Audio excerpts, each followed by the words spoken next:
അടുത്ത കാലത്തായി കേരളത്തിൽ പടർന്നു പിടിച്ച നെറ്റ്വർക്ക് മാർക്കറ്റിംഗ് ഭ്രമം ആരോഗ്യരംഗത്തേക്കും കടന്നുകയറ്റം തുടങ്ങിയിരിക്കുന്നു. സർവ്വരോഗങ്ങളും ശമിപ്പിക്കുന്ന കാന്തിക കിടക്ക, ഹൃദ്രോഗം മാറ്റുന്ന ടീഷർട്ട്, സന്ധിവാതം ശമിപ്പിക്കുന്ന ബ്രേസ്ലെറ്റ്, സ്തനാർബുദം തടയുന്ന ബ്രേസിയർ, പ്രോസ്റ്റേറ്റിന് എതിരെയുള്ള ജെട്ടികൾ, ആസ്തമ ഇല്ലാതാക്കുന്ന ബനിയൻ, ഇങ്ങനെ ഏത് രോഗത്തിനും ഇൻസ്റ്റന്റ് പ്രതിവിധി തരുന്ന ഉൽപ്പന്നങ്ങൾ കേരളത്തിൽ സുലഭമാണ്. പല പേരുകളിൽ, പല രൂപങ്ങളിൽ, പല വർണ്ണങ്ങളിൽ പുറത്തിറങ്ങുന്ന ഇവയുടെയൊക്കെ ലക്ഷ്യം ഒന്നു തന്നെയാണ്. ദുർബല ഹൃദയനായ മലയാളിയുടെ പോക്കറ്റ് അത് തന്നെ ലക്ഷ്യം.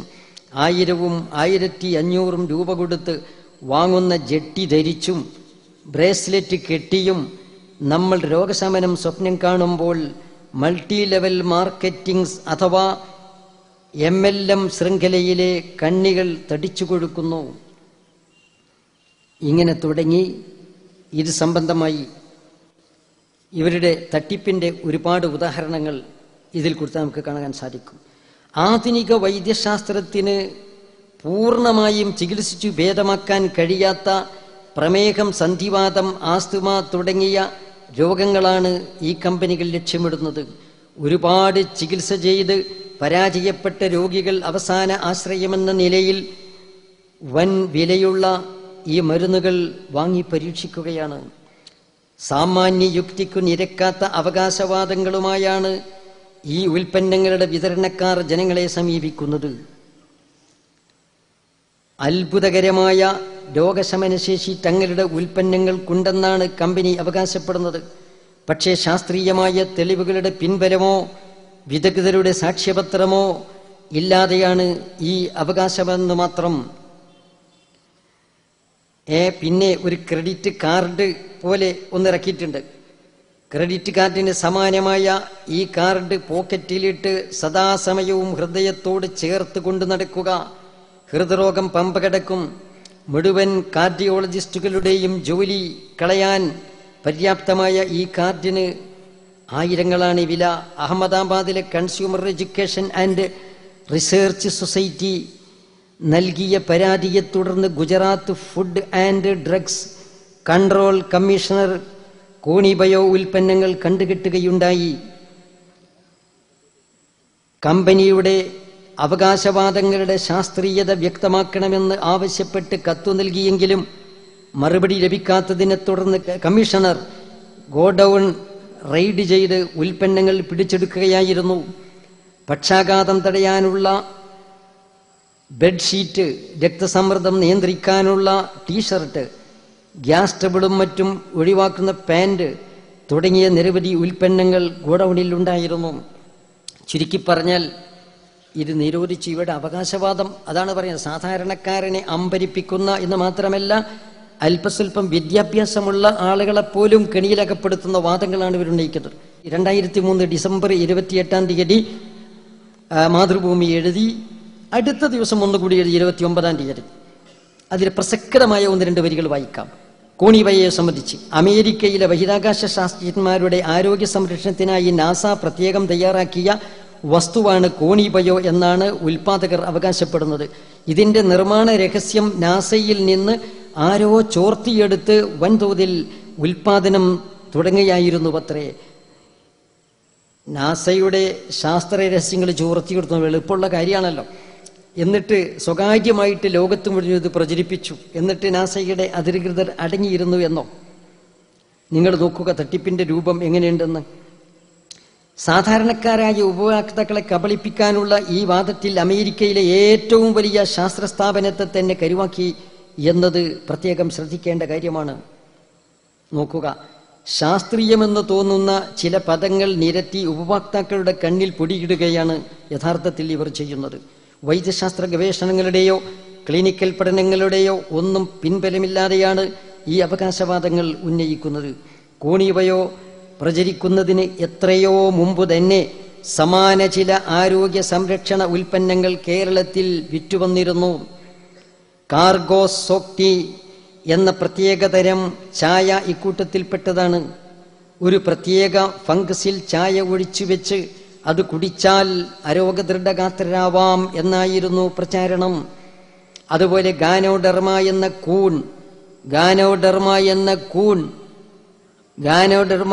കൂൺ, ഗ്രീൻ ടീ തുടങ്ങിയ രോഗശമന വസ്തുക്കളും പുറകെ വന്നു. ഇവയെല്ലാം അധികം ചലനങ്ങൾ ഉണ്ടാക്കാതെ പ്രചരിച്ചപ്പോൾ പിന്നീട് വന്ന കാന്തിക കിടക്ക വൻ ജനപ്രീതി പിടിച്ചുപറ്റി. 85,000 രൂപ വിലയിട്ട് വിറ്റുവന്നിരുന്ന ഈ മാന്ത്രിക കിടക്ക 10,000-ലേറെ ആളുകൾ വാങ്ങിച്ചു കാണുമെന്നാണ് കണക്ക്. അതായത് ഏതാണ്ട് 85 കോടി രൂപയുടെ കച്ചവടം. ഏതായാലും കച്ചവടം അധികം മുന്നോട്ടു പോകും മുമ്പ് അധികൃതർ മാന്ത്രിക കിടക്കയുടെ കൊച്ചിയിലെ ഗോഡൌൺ അടപ്പിച്ചു. കാതോട് കാത് പറഞ്ഞു പരത്തുന്ന വിവരങ്ങളല്ലാതെ ഇത്തരം ഉൽപ്പന്നങ്ങളെക്കുറിച്ച് ആധികാരിക പഠനങ്ങളോ ശാസ്ത്രീയ വസ്തുതകളോ ലഭ്യമല്ല. ഇത് മാതൃഭൂമിയാണ് എഴുതിയത്, ഇത് മൗലന്മാരാരും എഴുതിയതല്ല. പിന്നെ കേരളത്തിലും കോണിബയോ ഉൽപ്പന്നങ്ങൾ കേരളത്തിലും നിരോധിച്ചേക്കും. ഗുജറാത്തിൽ നിരോധിച്ചു, മഹാരാഷ്ട്രയിൽ നിരോധിച്ചു. മഹാരാഷ്ട്രയിൽ നിരോധിച്ചു, കേരളത്തിലും നിരോധിച്ചേക്കാം. മാതൃഭൂമി 2004 ഫെബ്രുവരി 22 മാതൃഭൂമി 2 അപ്പം ഭൗതികന്മാരുടെ വീക്ഷണത്തിൽ തന്നെ ഇത് സംബന്ധമായി പഠനം നടത്തിയ ആളുകൾ ഇതിലെ ദൂഷ്യവശങ്ങൾ ചൂണ്ടിക്കാണിച്ചിട്ടുണ്ട്. ഇവർ വിതരണം ചെയ്യുന്ന ചില മരുന്നുകൾ കഴിച്ചതുകൊണ്ട് സൈഡ് എഫക്ഷൻ ഉണ്ടായി എന്ന് പത്രങ്ങൾ റിപ്പോർട്ട് ചെയ്യുന്നു. അങ്ങനെ ചില ആളുകൾ കേസ് കൊടുത്തിട്ടുണ്ട് കമ്പനിക്കെതിരിൽ, ഇതിൻ്റെ വിൽപ്പനക്കാർക്കെതിരിൽ കേസ് കൊടുത്തിട്ടുണ്ട്. കമ്പനികൾ നേരത്തെ പറഞ്ഞതുപോലെ പലവിധ കമ്പനികളുമുണ്ട് അല്ലേ. ഇവിടെ DXN, ഞാൻ ഫത്വ നമ്മളെ മതപരമായിട്ടുള്ള അതിൽ കുറവുണ്ടോ എന്ന് പറയുന്നതിന് മുമ്പ് ഒന്ന് പറയട്ടെ. DXN ഇതാണല്ലോ നമ്മളെ ഗാനോഡർമ തന്നെ കൂണിൻ്റെ ബിസിനസ് നടത്തുന്നത്. DXN സംബന്ധിച്ച് ചില ആളുകൾ പറയുന്നത് ഫത്വ ഉണ്ട് എന്നാണ് പറഞ്ഞത്. ആരുടെ ഫത്വ? ഫോറിൻ കൺട്രിയിലെ ചില ആളുകളുടെ ഫത്വയുണ്ട് എന്നാണ് പറയുന്നത്. ഫത്വക്ക് ഇന്ന് യാതൊരു തിടുക്കുമില്ല, ഫത്വക്ക് ഒരു തിടുക്കവുമില്ല. ഞാൻ നേരത്തെ പറഞ്ഞുവല്ല, ഇസ്തഫ്തി നഫ്സക്ക എന്ന് പറഞ്ഞു. ഈ ഇടപാട് ശരിയാണോ അല്ലേ എന്ന് ഒരു നിഷ്പക്ഷമതിയായ ഒരു മനുഷ്യൻ, മുസ്ലിമാകണ്ട, ഒരു നിഷ്പക്ഷമതിയായ മനുഷ്യൻ ഇതിൻ്റെ സിസ്റ്റം കേട്ടാൽ തന്നെ പറയും ഇത് ശരിയല്ലെന്ന്. അതുകൊണ്ടാണ് നിഷ്പക്ഷമതികളായ പല ആളുകളും മതഭേദമന്യേ ഇതിനെ വിമർശിച്ചിട്ടുള്ളത്. അങ്ങനെ വിമർശിച്ച ഒരുപാട് ആളുകളുടെ, മുസ്ലിംകളായ, ക്രിസ്ത്യാനികളായ, ഹിന്ദുക്കളായ പല ആളുകളുടെയും പത്രക്കട്ടുകൾ, രേഖകൾ നമ്മുടെ കയ്യിലുണ്ട്. ഇരിക്കട്ടെ, DXN അതിനെ സംബന്ധിച്ച് ചോദ്യമുന്നയിച്ചു. അപ്പം അതെന്താണ് DXN എന്ന് പറയുന്നത്? അത് ആദ്യമായിട്ട് ചോദ്യത്തിൽ തന്നെ അക്കാര്യം പറഞ്ഞിട്ടുണ്ട്. ചോദ്യം എന്താന്ന് പറഞ്ഞാൽ, അറബ് നാട്ടിൽ നിന്ന് ഫത്വ കിട്ടിയാൽ, അറബിയിൽ ഉള്ള ഫത്വയാൽ അത് ശരിയാണെന്ന് ജനങ്ങളെ ധരിപ്പിക്കാം എന്നാണ് പലരും മനസ്സിലാക്കിയത്. അറബ് നാട്ടിൽ നിന്ന് പലതും ഇറക്കുമതി ചെയ്യുന്നുണ്ട്.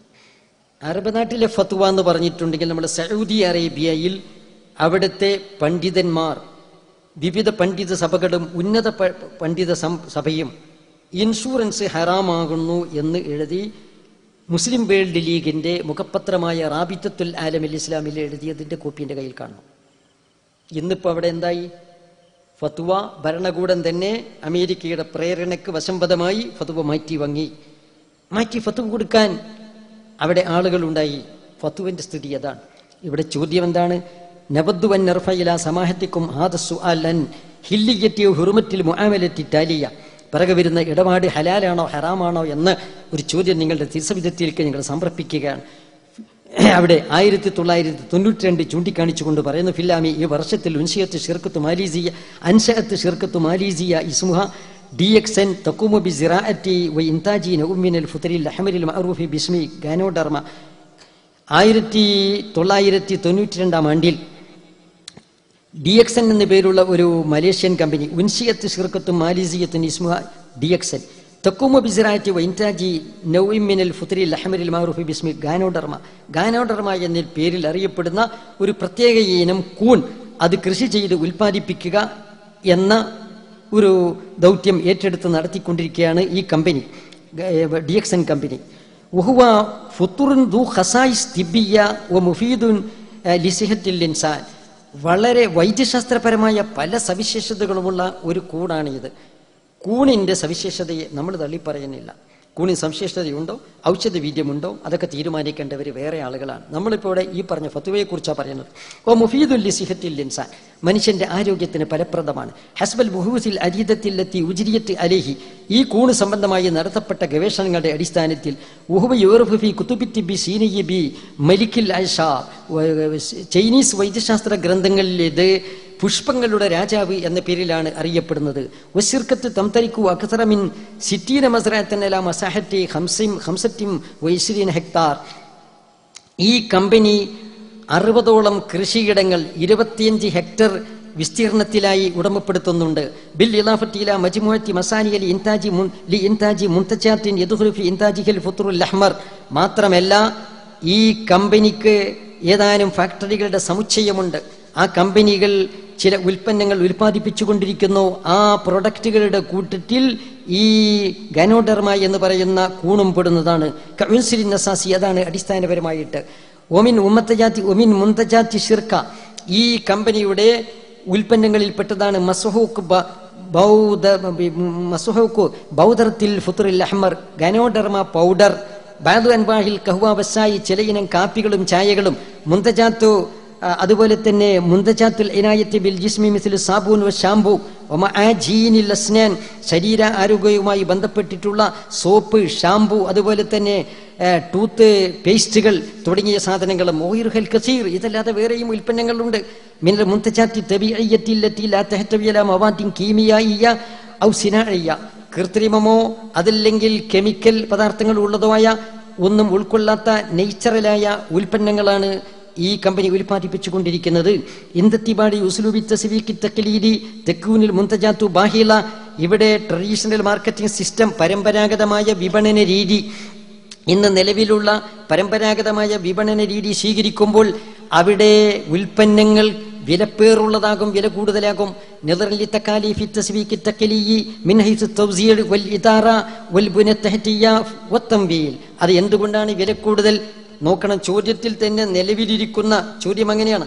നിലവിലിരിക്കുന്ന നിരാക്ഷേപം ലോകത്ത് ഇന്ന് വരെ നടന്നു വന്ന ബഹുമാനപ്പെട്ട സയ്യിദുന ആദം നബി അലൈഹിസ്സലാം മുതൽ ഇന്ന് വരെ ലോകത്ത് നടന്നു വന്ന സാർവത്രികമായ ട്രഡീഷണൽ മാർക്കറ്റിംഗ് സിസ്റ്റത്തെ തരം താഴ്ത്തി കാണിച്ചുകൊണ്ട് ആ ചോദ്യം തന്നെ വരുന്നത്. ഇന്ദത്തിബാടി ഉസ്ലൂബി തസ്വീഖി തഖ്ലീദി, പരമ്പരാഗതമായ വിപണന രീതി അനുധാവനം ചെയ്യുമ്പോൾ തക്കൂനിൽ മുന്തജാത്തു ബാഹിലത്തു സമൻ, ഉൽപ്പന്നങ്ങൾക്ക് വില കൂടുതലാണ്.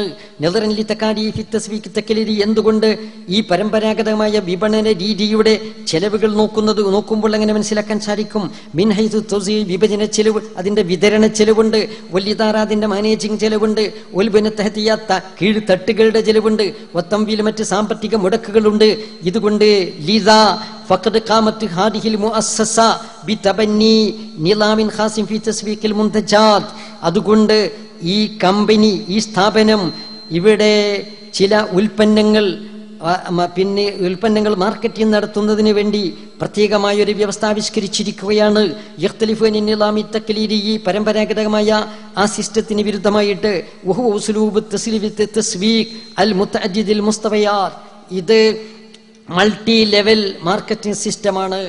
അപ്പം DXN സ്വീകരിച്ചതും കൂൺ ഉൽപ്പന്നങ്ങളാണെങ്കിലും ക്യാൻസർ വരെ മാറ്റും എന്ന് അവകാശപ്പെടുന്ന കൂണിന്റെ ഉൽപ്പന്നങ്ങളാണെങ്കിലും ശരി, അവരും സ്വീകരിച്ചത്, അവർ തന്നെ അവിടെ ഫത്വ ചോദിച്ചുകൊണ്ടുള്ള സുആലിൽ തന്നെ അവർ സമ്മതിക്കുന്നു. ഇത് ഖത്തറിലെ ഉത്തരവാദപ്പെട്ട ഒരാൾക്ക് ഒരു ചോദ്യം സമർപ്പിക്കുകയാണ്. അവർ ഖത്തറിനാണ് ചോദ്യം കൊടുക്കുന്നത്. അതിലും അവർ സമ്മതിക്കുന്നു ഇത് മൾട്ടി ലെവൽ തന്നെയാണെന്നുള്ളത്. അപ്പൊ അതിന്റെ മൾട്ടി ലെവൽ സ്വഭാവമുള്ള മറ്റു ബിസിനസ്സുകളുടെ ഹുക്കം എന്താണോ അത് അതിനും ബാധകമാകുന്നതാണ്.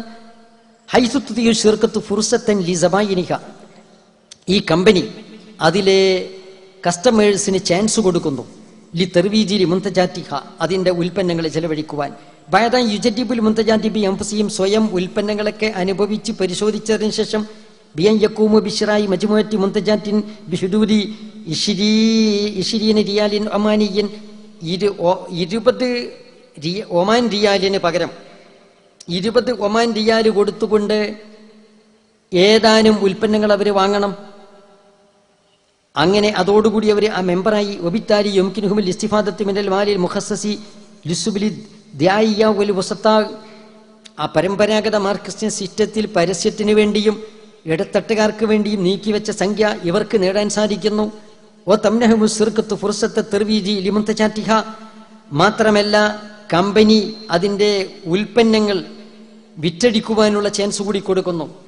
ലി യഖൂമു ബി ഇദ്ഖാലി അഅ്ളാ ജുദദ് പുതിയ മെമ്പർമാരെ ഇതിൽ ചേർക്കുവാനും ഉയ്തിമു മിൻ ഖിലാലിഹ ഹുസൂലിഹിം അലാ ഉമുലാത്തി മുഖാബിൽ മുസ്തറയാത്തിഹിം ശഖ്സിയ്യ അവരുടെ വ്യക്തിപരമായ പർച്ചേസുകൾക്ക് പിന്നെ കമ്മീഷനുകൾ നേടുവാൻ അവർക്ക് സാധിക്കുന്നു. വകദാലിക്കൽ മബിയാത്തി ലത്തി തത്തിമു അൻ തരീഖിം അബ്റൻ ഇലാമിൻ നിഖാത്ത് ഇവിടെ PV എന്ന് പറയുന്ന പോയിന്റുകൾ ആ പോയിന്റ് വാല്യൂ സിസ്റ്റത്തിലൂടെ അവർ ചേർക്കുന്ന ആളുകൾ വാങ്ങുന്ന സാധനങ്ങളുടെയും കമ്മീഷൻസ് അവർക്ക് വാങ്ങാൻ സാധിക്കുന്നു. ഇങ്ങനെ തുടങ്ങി നമ്മളിപ്പോൾ മനസ്സിലാക്കി ഈ രീതിയിൽ ഇതിനെക്കുറിച്ച് അത് വിശദീകരിച്ച് വായിക്കുന്നില്ല.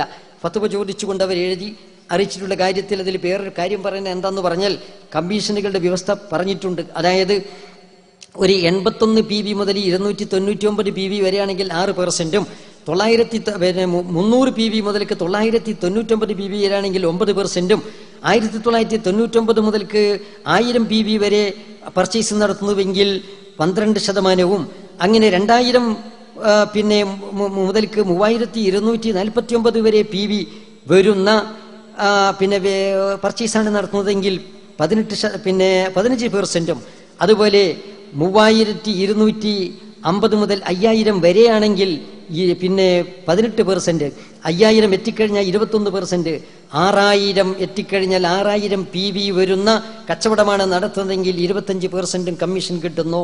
അപ്പോഴേക്ക് ഇയാളുടെ പദവി സ്റ്റാർ ഏജന്റ് എന്ന പദവിയിൽ ഇയാൾ എത്തിക്കഴിഞ്ഞു. പിന്നെ പദവി എങ്ങനെ കൂടുക? പിന്നെ എങ്ങനെ ഇതിൽ ഡിഎക്ഷനിൽ ആൾ കൂടാതിരിക്കുക? 6000 PV വരുന്ന പർച്ചേസ് ഇയാൾ നടത്തിക്കഴിഞ്ഞാൽ അയാൾ സ്റ്റാർ ഏജന്റായി. പിന്നെ അയാൾ ചേർത്ത ആളുകൾ അവരുടെ കൂട്ടത്തിൽ 3 സ്റ്റാർ ഏജന്റുകൾ ഉണ്ടായിക്കഴിഞ്ഞാൽ അയാൾക്ക് പേര് മാറി ആരെന്താ കരണ്ടം ഏജന്റ് അമീർ യാക്കൂട്ടി എന്നാണ് അയാൾക്ക് പേര്. 31% അപ്പം കമ്മീഷൻ കിട്ടും. പിന്നെ സ്റ്റാർ ഏജന്റ് 7 അയാൾ ചേർത്ത ആളുകളുടെ കൂട്ടത്തിൽ 7 സ്റ്റാർ ഏജന്റ് വന്നാൽ പേൾ സ്റ്റാറായി അയാൾ മാറുന്നു. നജം ലുലു എന്ന പേര് കിട്ടുന്നു. അപ്പം 37% ഇയാൾക്ക് കമ്മീഷൻ കിട്ടുന്നു. എന്നാൽ നജ്മു മാസി എന്ന് പറയുന്ന ഡയമണ്ട് സ്റ്റാർ, അതായത് 12 സ്റ്റാർ ഏജന്റ് അയാളുടെ കീഴിൽ വന്നു കഴിഞ്ഞാൽ അയാൾ ഡയമണ്ട് സ്റ്റാറായി. അപ്പം 43% അയാൾക്ക് കമ്മീഷൻ കിട്ടിക്കൊണ്ടിരിക്കുന്നു. അതിന് പുറമെ വേറെ ബോണസുകളുണ്ട്, വേറെ ചില ആനുകൂല്യങ്ങളൊക്കെ കിട്ടിക്കൊണ്ടിരിക്കും കമ്പനികളിൽ നിന്ന്. പലവിധ പ്രോത്സാഹന സമ്മാനങ്ങളുണ്ട്, വിദേശ യാത്രകൾ കിട്ടുന്നതാണ്, അങ്ങനെ പലതും കിട്ടുമെന്നാണ് ഓഫർ ചെയ്തിട്ടുള്ളത്. ഇത് സംബന്ധമായി ചോദിച്ചപ്പോൾ വളരെ ലാഘവത്തോടുകൂടി ഒരു ആയത്തിൻ്റെ തുണ്ടോ ഒരു ഹദീസിൻ്റെ തുണ്ടോ ഒരു കർമ്മശാസ്ത്ര ഉദ്ധരണിയോ ഒന്നുമില്ലാതെ ഒരു ഫത്വ. എന്താ ഫത്വ? ബഅദ ഹില്ലി തിൽകൽ മുൻതജാത്തി വഖുലുബിഹാ മിന ശുബഹിൽ മുഹർരിമത്തി ഫൽ വസ്ഫുൽ മുഖദ്ദമു മിൻ ഖിബലി സായി ലാ യദ്ഹുറു ലനാ ഫീഹി ഹറജുൻ ശറയ്യ മിൻ ഹൈസു തആമലു ബി.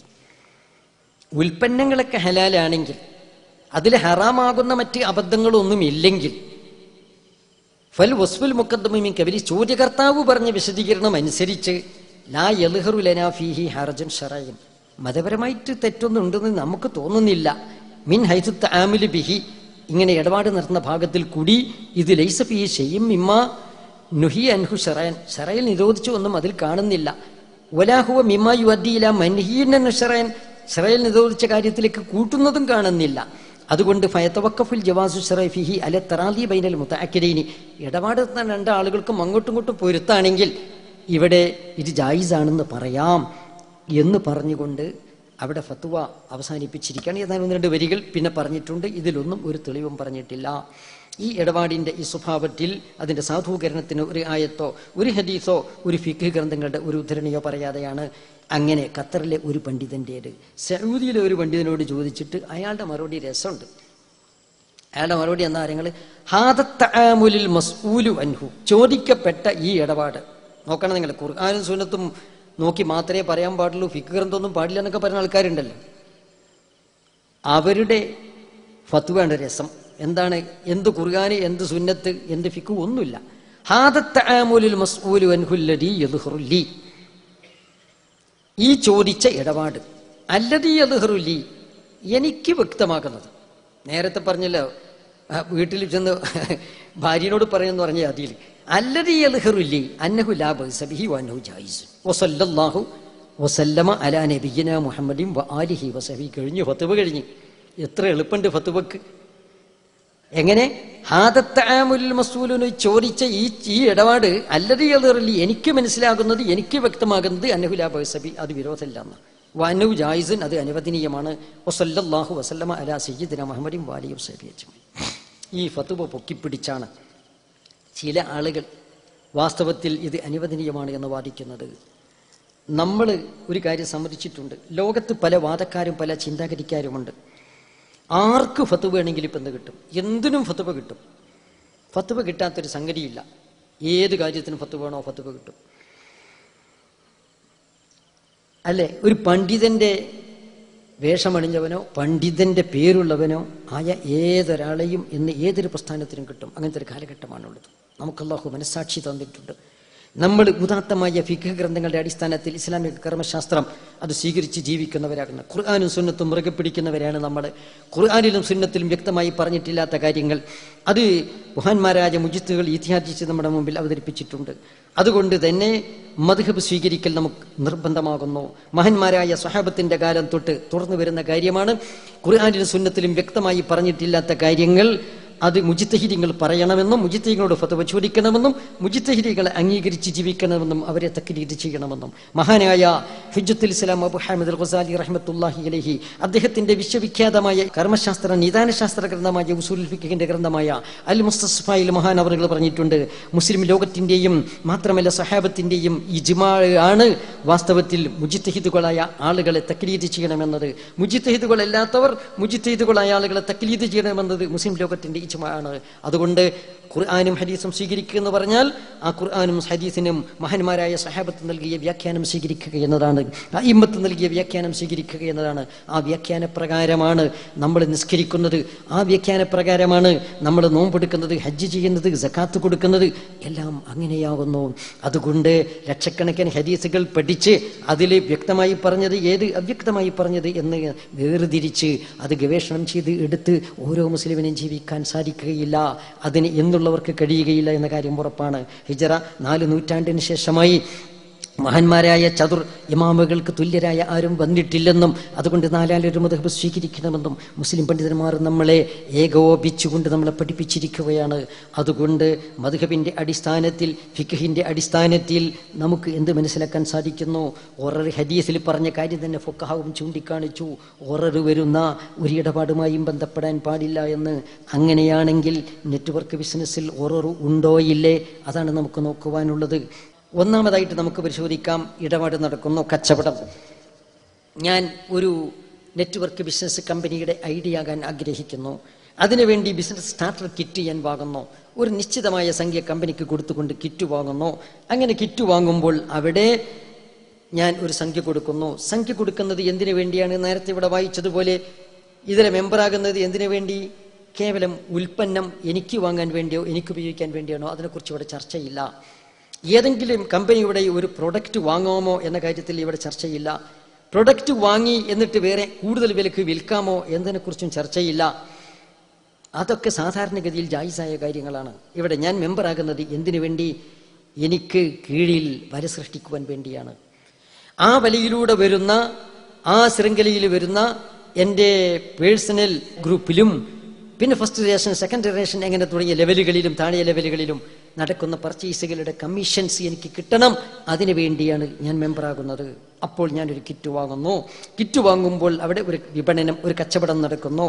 ഞാൻ അവിടെ വാസ്തവത്തിൽ വിക്രേതാവാണ്, കമ്പനി അവിടെ ക്രേതാവാണ്. കമ്പനി എനിക്ക് കിറ്റ് വിൽക്കുന്നു, ഞാൻ വാങ്ങുന്നു. അങ്ങനെ വാങ്ങുമ്പോൾ ഞാൻ എന്താണ് കൊടുക്കുന്നത്, കമ്പനി എന്താണ് തരുന്നത്? കേവലം കമ്പനിയോട് പ്രൊഡക്റ്റ് കച്ചവടമല്ല കേട്ടോ. ഇവിടെ എന്താന്ന് പറഞ്ഞാൽ മെമ്പർമാരെ ചേർക്കാനുള്ള ആപ്ലിക്കേഷൻ ഫോംസ് അടക്കം കിറ്റ് വാങ്ങുകയാണ് ചെയ്യുന്നത്. അങ്ങനെ കിറ്റ് വാങ്ങുമ്പോൾ അവിടെ കമ്പനി എനിക്ക് തരുന്നത്, ആ കിറ്റിൽ കിറ്റ് തരുന്നു, അതിന് പുറമെ ഒരു ഓഫറും കമ്പനി തരുന്നുണ്ട്. എന്താണ് ഓഫർ? ഞാൻ മുഖേന ഇതിൽ ഐഡിമാരാകുന്ന ആളുകൾ നടത്തുന്ന പർച്ചേസുകളുടെ കമ്മീഷൻസ് എനിക്ക് തരാം. അത് മുഖേന എൻ്റെ ശൃംഖല വലുതാകുമ്പോൾ എന്തൊക്കെ ആനുകൂല്യങ്ങളുണ്ടോ അതൊക്കെ എനിക്ക് നൽകാം എന്നൊരു ഓഫർ കമ്പനി എനിക്ക് തരുന്നു. അപ്പോൾ ഞാൻ കമ്പനിയിൽ നിന്ന് 1500 4400 ഏതെങ്കിലും ആയിട്ട് ഒരു സംഖ്യ കൊടുത്തുകൊണ്ട് ഞാൻ വാങ്ങുന്നത് ഒരു കിറ്റും ഒരു ഓഫറുമാണ്. ഞാൻ കമ്പനിക്ക് കൊടുക്കുന്നത് ഈ റെഡി കാശ് ഒരു സംഖ്യയും ഒരു ഓഫറും കമ്പനിക്ക് അങ്ങോട്ട് കൊടുക്കുന്നു. 4400 എന്ന് വിചാരിക്കുക, അല്ലെങ്കിൽ 1500 എന്ന് വിചാരിക്കുക, അല്ലെങ്കിൽ വേറെ സംഖ്യ വിചാരിക്കുക. ഒരു സംഖ്യ ഞാൻ അങ്ങോട്ട് കൊടുക്കുന്നു, അതിൻ്റെ കൂടെ ഒരു ഓഫർ കമ്പനിക്ക് കൊടുക്കണം. എന്താ ഓഫർ? ഞാൻ ഈ കമ്പനിക്ക് ഐഡിമാരെ ചേർത്ത് കൊടുക്കാം, സ്വതന്ത്ര വിതരണക്കാരെ ഉണ്ടാക്കി കൊടുക്കാം എന്ന കമ്പനി. അത് നിർബന്ധമില്ലല്ലോ, നിർബന്ധമൊന്നും ആരും പറഞ്ഞിട്ടില്ല, നിർബന്ധമുണ്ടെന്ന് ആരും പറഞ്ഞിട്ടില്ല. ഇവിടെ നടക്കുന്നത് കിറ്റ് വാങ്ങാൻ പോയത് എന്തിനു വേണ്ടിയാണ് അല്ലേ? കിറ്റിൽ തന്നെ ഇപ്പം എന്താ, ആമ്പയുടെ 4400 രൂപയിൽ 2000 പറഞ്ഞത് എന്താ? 4400-ൽ 2000 വാസ്തവത്തിൽ അഡ്മിഷൻ ഫീ ആണെന്നാണ് പലരും എഴുതിയിട്ടുള്ളത്. അങ്ങനെയാണെങ്കിൽ എന്താന്ന് പറഞ്ഞാൽ ഇവിടെ ആംവേ കമ്പനിക്ക് തന്നെ ഇന്ത്യ രാജ്യത്ത് 2 ലക്ഷം അംഗങ്ങളുണ്ടെന്ന 2000 ഒരു മെമ്പർ ചേരുമ്പോൾ 2000 രൂപ അഡ്മിഷൻ ഫീ ആയിട്ട് കണക്കാക്കുന്നുവെങ്കിൽ 4400-ൽ 2000 രൂപ അഡ്മിഷൻ ഫീ ആണെങ്കിൽ 2 ലക്ഷം ആളുകൾക്ക് 40 കോടി രൂപ അഡ്മിഷൻ ഫീ ഇനത്തിൽ തന്നെ വന്ന അല്ലേ? ഇടത്തട്ടുകാരെ ഒഴിവാക്കുകയാണ്. ഇടത്തട്ടുകാർക്ക് കൊടുക്കുന്നതിൽ വലിയ വേദന ഉണ്ട് എന്നാണ് പറഞ്ഞത്. ഇടത്തട്ടുകാർ എന്ന് പറയുന്ന ആളുകളൊക്കെ തന്നെ എന്താണ് 70,000 കൊണ്ട് ഈ പിടുങ്ങില്ല. അവിടെ വീട്ടിലേക്ക് ഒരുപാട് ജീവനക്കാരുണ്ട് അല്ലേ? ഹോൾസെയിലറായാലും റീറ്റെയിലറായാലും അതുപോലെ അവിടെ നിന്നിട്ട് മേൽപോട്ട് ഉള്ള ഏജന്റുമാരായാലും അവിടെ കീഴിലേക്ക് തൊഴിലാളികൾ ഒരുപാട് പണിയെടുക്കുന്നുണ്ട്. ആ തൊഴിലാളികളൊക്കെ നിയമാനുസൃതമായ രീതിയിൽ അവർ കൊണ്ടുപോയി തിന്നുകയാണ് ചെയ്യുന്നത്, അവർക്ക് വേതനം കിട്ടുകയാണ് ചെയ്യുന്നത്. അവിടെ 10-40 കോടി അവിടെ ആ വകയിൽ തന്നെ അവർക്ക് കിട്ടുകയാണ് ചെയ്യുന്നത്. ഇരിക്കട്ടെ, ഇവിടെ നമുക്ക് പറയാം, കിറ്റ് വാങ്ങുമ്പോൾ ഞാൻ അങ്ങോട്ട് കൊടുക്കുന്നത് ഒരു ഓഫറും ഒരു സംഖ്യയും കൊടുക്കുന്നു. അപ്പോൾ ഒരു ബൈ നടക്കുമ്പോൾ സമനുമുണ്ട് മുസമ്മനുമുണ്ട്. ഞാൻ ഈ ഫോൺ വാങ്ങുന്നു, ഇത് 1000 രൂപ കൊടുത്ത് ഈ ഫോൺ വാങ്ങുമ്പോൾ ഇത് മബിയഡ് മുസമ്മൻ ആണ്. ഞാൻ കൊടുത്ത 1000 രൂപ സമനാണ്. ഞാൻ കൊടുത്ത 1000 രൂപ സമനാണ്, ഇത് മുസമ്മനാണ്. ഈ രീതിയിൽ നോക്കുമ്പോൾ ഇവിടെ കമ്പനി എനിക്ക് തരുന്നത്, മുസമ്മനായി തരുന്നത് എന്താണ്? ഒരു കിറ്റും ഒരു ഓഫറും. ഒരു പോയിന്റ് പറയാം, ഇൻഷാ അല്ലാഹ് ബാക്കി ഭാഗത്തിലേക്ക് വരാം. ഇതൊന്നും സമ്മതിക്കണ്ട, ഇതൊന്നും സമ്മതിക്കണമെങ്കിൽ അടുത്തതിലേക്ക് വരാം. സ്റ്റെപ്പ് ബൈ സ്റ്റെപ്പായിട്ടാണ് വരുന്നത്. അങ്ങനെ കമ്പനി എനിക്ക് ഒരു ഓഫർ തരുന്നു, കിറ്റും തരുന്നു. ഇതിൽ വാസ്തവത്തിൽ മബിയിന്റെ ഒരു ഭാഗം ഇത് മഴതും ഇപ്പോൾ ഇല്ലാത്തതും അജ്ഞാതവുമാണ്. മാത്രമല്ല തസ്ലീമ് ചെയ്യാൻ വിൽക്കുന്ന സാധനം അവിടെ ഒന്നാമതായിട്ട് അത് അറിയപ്പെട്ടതാകണം, രണ്ടാമതായിട്ട് ഉടമാവകാശമുള്ളതാകണം, മൂന്നാമതായിട്ട് ഏൽപ്പിച്ചു കൊടുക്കാൻ കഴിയുന്ന, തൽക്കാലം അപ്പോൾ ഏൽപ്പിച്ചു കൊടുക്കാൻ കഴിയുന്നതാകണം. ഇവിടെ അതൊന്നും നടക്കുന്നില്ല, ഇത് അജ്ഞാതമാണ്. കമ്പനി എനിക്ക് ഓഫർ ചെയ്യുന്ന കമ്മീഷൻസ്, ഞാൻ എത്ര ആളുകളെ ചേർക്കും, അവരെത്ര പർച്ചേസ് നടത്തും, ആ ശൃംഖല എത്ര താഴോട്ട് പോകും, അതിൽ എന്തൊക്കെ നടക്കും പറയാൻ പറ്റില്ല, അജ്ഞാതമാണ്. അതുകൊണ്ട് തന്നെ അവിടെ ഈ മുസമ്മനിന്റെ ഒരു ജുസ് അജ്ഞാതമായി നിൽക്കുന്നു. അത് തസ്ലീമ് ചെയ്യാൻ ആവശ്യമാകുന്ന സമയത്ത് തന്നെ ഏൽപ്പിച്ചു തരാൻ സാധിക്കാത്തൊരു സാഹചര്യത്തിലാണുള്ളത്. കുദറത്തു തസ്ലീം എന്ന് പറഞ്ഞല്ലോ, അന്തരീക്ഷത്തിലൂടെ പറന്നു പോകുന്ന പറവയെ വിൽക്കാൻ പാടില്ല, കാരണം അത് കൈയേൽപ്പിച്ച് ഇപ്പം തരാൻ പറ്റുകയില്ല. നദിയിലൂടെ, കടലിലൂടെ, തടാകത്തിലൂടെ പോകുന്ന മത്സ്യത്തെ വിൽക്കാൻ പറ്റുകയില്ല, കുദറത്തു തസ്ലീമില്ല, അത് ഏൽപ്പിച്ചു തരാൻ ഇപ്പോൾ ഇവിടെ കഴിയുന്നില്ല. അതുകൊണ്ടിട്ട് ഇവിടെ മബിയടി എന്ന് പറയുന്ന മുസമ്മൻ അവിടെ ശരിയായിട്ടില്ല, കച്ചവടം പത്തിലാകുന്നു.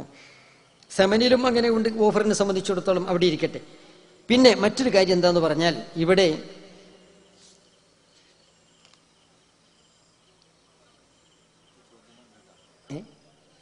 ഇരിക്കട്ടെ ഞാൻ പറയാം. ഇത് കച്ചവടമല്ല. രണ്ടാമത് നടക്കുന്നത് 2 ഇടപാടാണെന്ന് വെക്കുക. ഒന്ന്, വാദത്തിന് വേണ്ടി ഈ കച്ചവടം, ഈ ഓഫറൊന്നും സമനിലും മുസമനിലും പെടുന്നില്ല. ഞാൻ കമ്പനിക്ക് കൊടുത്ത ഓഫറോ കമ്പനി ഇങ്ങോട്ട് തന്ന ഓഫറോ എന്നും കച്ചവടത്തിൽ പെടുന്നില്ല. അത് കേവലം ഓഫറായിട്ട് തള്ളി. കച്ചവടം സഹിയാണെന്ന് വെക്കുക. എന്നാൽ നമുക്ക് താഴോട്ടിറങ്ങാം. താഴോട്ടിറങ്ങി നമുക്ക് നോക്കാം. ഇത് 2 ഇടപാടാക്കുക. കിറ്റ് വാങ്ങിയതും കാശ് കൊടുത്തതും ഒരു ഇടപാട്, അത് കഴിഞ്ഞു. ഇനി എന്താ ചെയ്യുന്നത്? കമ്പനിക്ക് വേണ്ടി ഞാൻ സേവനം ചെയ്യുന്നു, കമ്പനി എനിക്ക് വേതനം തരുന്നു, മെമ്പർമാരെ ഞാൻ ചേർക്കുന്നു, ഐഡിമാരെ ഞാൻ ചേർക്കുന്നു, സ്വതന്ത്ര വിതരണക്കാരെ ഞാൻ ചേർക്കുന്നു എന്ന സേവനം ഞാൻ കമ്പനിക്ക് വേണ്ടി ചെയ്യുന്നു, കമ്പനി എനിക്ക് വേതനം തരുന്നു. അപ്പൊ സേവന വേതന വ്യവസ്ഥയാണ് ഇവിടെ ഉള്ളത്. അങ്ങനെയാണെന്ന് വെച്ചാലും ഇത് ശരിയല്ല. എന്തുകൊണ്ട്? സേവന വേതന വ്യവസ്ഥയിൽ ഇസ്ലാമിനെ സംബന്ധിച്ചിടത്തോളം സേവനം വ്യക്തമാകണം, വേതനവും വ്യക്തമാകണം. ഇവിടെ രണ്ടും അവ്യക്തമാണ്. എന്തുകൊണ്ട്? ഇവിടെ സേവനവും അവ്യക്തമാണ്, വേതനവും അവ്യക്തമാണ് എന്ന് പറയാനുള്ള കാരണം എന്താണ്? സേവനം ഞാൻ അധ്വാനിക്കുന്നു. ഈ അധ്വാനം എത്രത്തോളം എന്നെനിക്ക് പറയാൻ പറ്റുമോ? പറയാൻ പറ്റില്ല. ഒരു കണ്ണ് രോഗി, നമ്മുടെ ഫിഖിന്റെ കിതാബുകളിൽ പറഞ്ഞൊരു ഉദാഹരണമുണ്ട്. കണ്ണിന് അസുഖം ബാധിച്ച ഒരാൾ അയാളുടെ കണ്ണിന് ചികിത്സിക്കുകയാണ്. ഇദസ്തഗ്ജറ കഹാലൻ ലിയുദാവിയ അയനഹു ഖുദ്ദിറ ബിൽ മുദ്ദത്തി ദൂനൽ മുർ എന്ന ചികിത്സിക്കാൻ എത്ര ദിവസം എന്ന് പറയണം. വാടക നിശ്ചയിക്കുമ്പോൾ അയാളെ കൂലിക്ക് വിളിക്കുകയാണെങ്കിൽ, ഒരു ചികിത്സാരിയെ കണ്ണിന് ചികിത്സിക്കാൻ വേണ്ടി കൂലിക്ക് വിളിക്കുന്നു എങ്കിൽ അവിടെ ഇത്ര ദിവസം ഇത്ര സമയം വന്ന് എൻ്റെ കണ്ണിന് മരുന്ന് വിറ്റിച്ചില്ലെങ്കിൽ ചികിത്സ നടത്തണമെന്ന് പറയാം. പണ്ട് കാലത്തെ ചികിത്സയുമായി താരതമ്യം ചെയ്താൽ പറയുന്നത്, അന്നിലുള്ള സൗകര്യങ്ങളാണ് പറയുന്നത്. ദൂനൽ ബുർ, ഈ സുഖപ്പെടുന്നത് വരെ എന്ന് പറഞ്ഞുകൂടാ. സുഖപ്പെടുന്നത് വരെ എൻ്റെ കണ്ണിന് ചികിത്സിക്കാൻ വേണ്ടി നിങ്ങളെ ഞാൻ വാടകയ്ക്ക് വിളിച്ചു പറയാൻ പറ്റില്ല. കാരണം അവിടെ വേതനം പറഞ്ഞാലും സേവനം അവ്യക്തമാണ്. എപ്പോഴാണ് സുഖപ്പെടുക എന്ന് പറയാൻ പറ്റില്ല. ചിലപ്പോൾ 1 ദിവസം കൊണ്ടോ 2 ദിവസം കൊണ്ടോ സുഖപ്പെട്ടേക്കാം. ചിലപ്പോൾ ചികിത്സ 1 മാസമോ 2 മാസമോ വേണ്ടി വന്നേക്കാം. അതുകൊണ്ട് ഇത്ര രൂപ ഞാൻ തരുന്നു, എൻ്റെ രോഗം സുഖപ്പെടുന്നത് വരെ നിങ്ങൾ ചികിത്സിക്കണമെന്ന് പറഞ്ഞുകൂടാ. എന്തുകൊണ്ട്? കാലയളവ് അവ്യക്തമാണ്. ഇദസ്തഗ്ജറ റൗളയിൽ കാണാം, ഇദസ്തഗ്ജറലി ളിർബിൽ ലബിൻ ഖുദ്ദിറ ബിസ്സമാനിയ ബിൽ അമൽ. ഒരാളെ ഇഷ്ടിക ഉണ്ടാക്കാൻ വേണ്ടി കൂലിക്ക് വിളിച്ചു, നിങ്ങൾ ഇഷ്ടിക ഉണ്ടാക്കണം എന്ന് പറഞ്ഞു. എന്നാൽ അവിടെ ഒന്നുകിൽ ഇത്ര ദിവസം നിങ്ങൾ ഈ ഡ്യൂട്ടി ചെയ്യണം, ഇത്ര മണിക്കൂർ ഇത്ര ദിവസം ഡ്യൂട്ടി ചെയ്യണം എന്ന് പറയണം. അല്ലെങ്കിലോ നമ്മളിപ്പോൾ അങ്ങനെ ഉണ്ട്, ഇപ്പോൾ ഓഫീസിൽ, സ്കൂളിൽ, കോളേജിലൊക്കെ എന്നാൽ 10 to 4 അല്ലെങ്കിൽ മണിക്കൂർ കണക്കാക്കി ഇത്ര മണിക്കൂർ സേവനം അല്ലേ. അങ്ങനെ ഒരിക്കൽ സമയം നിർണ്ണയിക്കുക. അല്ലെങ്കിൽ അവിൽ തൊഴിൽ നിർണ്ണയിക്കണം. അങ്ങനെ ഒയ്താവിൽ ബിൽഖദർ അങ്ങനെ തൊഴിൽ നിർണ്ണയിക്കുകയാണെങ്കിൽ ബുജിനൽ അതതു വൽ കാലബു, ഇതിന്റെ മോൾഡ്, ഇതിന്റെ മൂശ എത്ര വലുപ്പമുണ്ടെന്നും അതുപോലെ തന്നെ എത്ര എണ്ണമാണ് വേണ്ടതെന്നും പറയണം. ഇത്ര എണ്ണം ഇഷ്ടിക ഇന്ന മോൾഡിൽ വാർത്ത് നിങ്ങൾ തരണമെന്ന് പറയണം. അങ്ങനെ ഒരു കോണ്ടാക്ട് രീതിയിൽ പറയണം.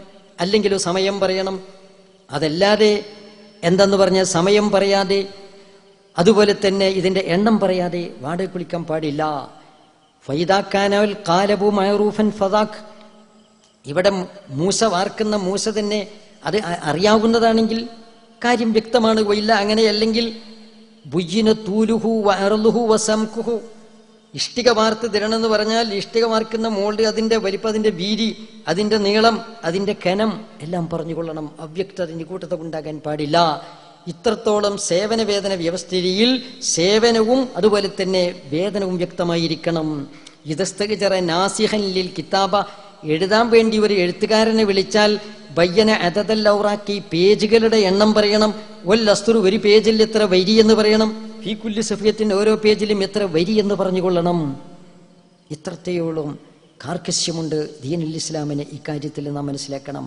ഇദസ്തഗ്ജറലിൽ ബിനായി, കെട്ടിടമുണ്ടാക്കാൻ വേണ്ടി ഒരാളെ വിളിച്ചാൽ ഒന്നുകിൽ ഖുദ്ദിറ ബിസ്സമാൻ ഔ ഇൽ അമൽ, ഒന്നുകിൽ സമാൻ പറയണം. നിങ്ങളെ ഞാൻ ഇത്ര രാവിലെ 9 മണി മുതൽ വൈകുന്നേരം 5 മണി വരെ തൊഴിലെടുക്കുന്നതിന് നിങ്ങളെ ഞാൻ വാടക വിളിച്ചു എന്ന് പറയണം. അല്ലെങ്കിലോ അമല് പറയണം. അമല് പറയുമ്പോൾ ബയ്യന മൗലിയഹു, എവിടെയാണ് കെട്ടിടം ഉണ്ടാക്കുന്നത് സ്ഥലം പറയണം. തൂലഹു, കെട്ടിടത്തിന്റെ നീളം പറയണം. വയറലു, അതിന്റെ അകലം പറയണം. സംഖു, അതിന്റെ പൊക്കം പറയണം. ഒമായുബിന ബിഹി, എന്തുകൊണ്ടാണ് കെട്ടിടം നിർമ്മിക്കുന്നത്? പ്ലാൻ കാണിച്ചു കൊടുത്തു. ഈ പ്ലാനിലെ കെട്ടിടം, ഈ പ്ലാനിൽ കാണിച്ച ഈ കെട്ടിടം നിങ്ങൾ നിർമ്മിച്ചു തരണം, അതിനെ കോണ്ടാക്ട് ചെയ്യുന്നത് ഇത്ര രൂപ. അപ്പോഴെന്ത് ചെയ്യണം? അവിടെ വ്യക്തമായിട്ട് എല്ലാ കാര്യങ്ങളും പറയണം. മെറ്റീരിയൽസ് ഉമായുബിനാബിഹിമിനൽ ലബിനി അവിൽ അവി തീനി അവിൽ ആജിരി, മെറ്റീരിയൽസ് എന്തൊക്കെ ഉപയോഗിക്കുന്നത് അതുവരെ പറഞ്ഞുകൊള്ളണം. ഇങ്ങനെ അമൽ ഒരു സേവന വേതന വ്യവസ്ഥയാണെങ്കിൽ സേവനം വ്യക്തമായിരിക്കണം, വേതനം വ്യക്തമായിരിക്കണം. കമ്പനിക്ക് വേണ്ടി ഞാൻ സേവനം ചെയ്യുന്നു, എന്താണ് ഐഡിയമാരെ ചേർക്കുകയാണ്. എൻ്റെ സേവനത്തിന് അതിരും വരമ്പുമില്ല. ചിലപ്പോൾ ഒരാളെ തിരഞ്ഞ് ഞാൻ അധിക പ്രസംഗം നടത്തി, വാചാരമായി സംസാരിച്ചും കോൺഫറൻസ് നടത്തിയുമൊക്കെ ഒരു മാസമോ 2 മാസമോ നടന്നിട്ട് ഒരാളെപ്പോലും കിട്ടാത്ത ദുസ്ഥിതി സംജാതമായേക്കാം. അല്ല, ചിലപ്പോൾ ഒരു ദിവസം കൊണ്ട് എനിക്ക് 8 or 10 ആളെ അല്ലെങ്കിൽ അധികം ആളുകളെ കിട്ടി എന്ന് വന്നേക്കാം. അതുകൊണ്ട് എൻ്റെ സേവനത്തിന് ഒരു നിജസ്ഥിതിയില്ല, സേവനം വ്യക്തമല്ല. അതുപോലെ തന്നെ എനിക്ക് കിട്ടുന്ന വേതനവും വ്യക്തമല്ല. എത്ര ആളെ ഞാൻ ചേർത്താൽ അവർ എത്രത്തോളം പർച്ചേസ് നടത്തും? അവർ എനിക്ക് കീഴിലുള്ള ആളുകളെ ചേർക്കുമോ? അവർ ചേർത്താൽ തന്നെ അവർ എത്ര പർച്ചേസ് നടത്തും? അവർ വീണ്ടും ആളെ ചേർക്കുമോ? അവർ ചേർത്താൽ എത്രത്തോളം നടത്തും? ഇതിൽ ഏതൊക്കെ സ്റ്റാൻഡേർഡിൽ ഞാൻ എത്തുമെന്നുള്ളത് ഒരിക്കലും തന്നെ തീർത്ത് പറയാൻ പറ്റുകയില്ല. അതുകൊണ്ട് ഞാൻ ഇവിടെ സ്റ്റാർ ഏജന്റ് ആകുമോ, അല്ലെങ്കിൽ കരണ്ടം ഏജന്റ് ആകുമോ, പേൾ എ സ്റ്റാർ ആകുമോ, ഡയമണ്ട് സ്റ്റാർ ആകുമോ, എന്താകും? അല്ലെങ്കിൽ എനിക്ക് ഇൻസെന്റീവ് ഒക്കെ കിട്ടുന്ന, ഹാബിസുകൾ കിട്ടുന്ന അവസ്ഥയിലേക്ക് ഞാൻ വളരുമോ? ഇതൊന്നും പറയാൻ പറ്റില്ല. ഊഹ്യമായ വേതനത്തിന് വേണ്ടിയാണ് ഞാൻ ഇവിടെ സേവനം ചെയ്യുന്നത്. അങ്ങനെ സേവനം ചെയ്ത് നിരാശപ്പെട്ട നിരവധി ആളുകളുടെ പറഞ്ഞ ഓഫറുകൾ ലഭിക്കാതെ പോയ വഞ്ചിതരായിട്ടുള്ള എത്രയോ ആളുകളുടെ കഥകൾ പത്രമാസിക വീക്കിലികൾ റിപ്പോർട്ട് ചെയ്യപ്പെട്ടു വന്നിട്ടുണ്ട്. അതുകൊണ്ട് ഇവിടെ ഒററുണ്ട്. ആകയാൽ ഈ ഇടപാട് സഹിയല്ല. നിങ്ങൾ നോക്കൂ, മറ്റൊരു കാര്യവും കൂടി മഹാനായ ഇമാം നബവി തങ്ങൾ അങ്ങയുടെ റൗളായിൽ പറയുന്നു, ലാ യജൂസ അൻ യജ്അലൽ ഉജ്റത ശൈഅൻ യസ്ലു ബി അമലിൽ അജ്നബി. വേറൊരാളുടെ പ്രവർത്തനം കൊണ്ടുണ്ടാകുന്ന ഒരു കാര്യം വേതനമാക്കാൻ പറ്റുകയില്ല. ഒരാളെ ഒരു സേവനത്തിന് വിളിക്കുന്നു, വേതനം എന്താ? വേറെ ആരോ ചെയ്ത പ്രവർത്തനം. ആ പ്രവർത്തനത്തിന് നമ്മുടെ മോട്ടിവേഷനും അതുപോലെ നമ്മുടെ പ്രവർത്തനങ്ങളും പ്രചോദനങ്ങളൊക്കെ ഇല്ലേ? അതൊക്കെ ഉണ്ടാകട്ടെ. ആരാണ് താഴെയുള്ളവരെ ചേർത്തുന്നത്? അവരെ താഴെയുള്ളവരെ ആരെയാ ചേർത്തുന്നത്? അങ്ങനെ ചേർന്നു. ആ ചേർന്ന ആളുകളുടെ ആ അമൽ കൊണ്ടുണ്ടാകുന്ന വസ്തു ലാഭം, അതിൻ്റെ ഒരു വിഹിതം നമ്മൾ പറ്റുന്നു. എന്തടിസ്ഥാനത്തിൽ പറ്റുന്നു? എന്തടിസ്ഥാനത്തിലാണ് പറ്റുന്നത്? ബ്രോക്കറേജ് പോലും ഇസ്ലാമിൽ ഉണ്ടാക്കിയിട്ടുണ്ടല്ലോ. ബ്രോക്കറേജ് അനുവദിച്ചപ്പോൾ എന്താന്ന് പറഞ്ഞാൽ, അവിടെ ബ്രോക്കർക്ക് അധ്വാനമുണ്ടോ എങ്കിൽ ബ്രോക്കറേജ് അനുവദനീയം. ഇല്ല, 1-2 വാക്ക് പറഞ്ഞിട്ടുള്ളൂ, ചാടി വീണതാ, എന്നാ പറ്റൂല എന്നാ പറഞ്ഞത്. കാരണം അവിടെ അവന് അധ്വാനമില്ല, അവിടെ അവന് അധ്വാനമുണ്ടാകുന്നില്ല എന്നതാണ് കാരണം. അപ്പൊ അധ്വാനമില്ലെങ്കിൽ, കുൽഫത്തില്ലെങ്കിൽ, അതും കുൽഫത്തിൻ തുക്കാബിലുൽ ഉജ്റ എന്നാ പറഞ്ഞത്. ഒരു സേവനം ചെയ്യുന്നു, ആ സേവനം കുൽഫത്തും തുക്കാബിലുൽ ഉജ്റ, കൂലി വേതനം അർഹിക്കുന്ന ഒരു അധ്വാനം ഉണ്ടാകണം.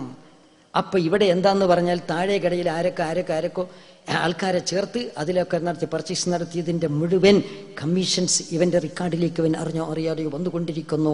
ഇങ്ങനെയുള്ള അവ്യക്തതയുള്ള, ദുരൂഹതയുള്ള, നിഗൂഢതയുള്ള ഇടപാടുകൾ ബൈഉൽ ഖുററാണ്.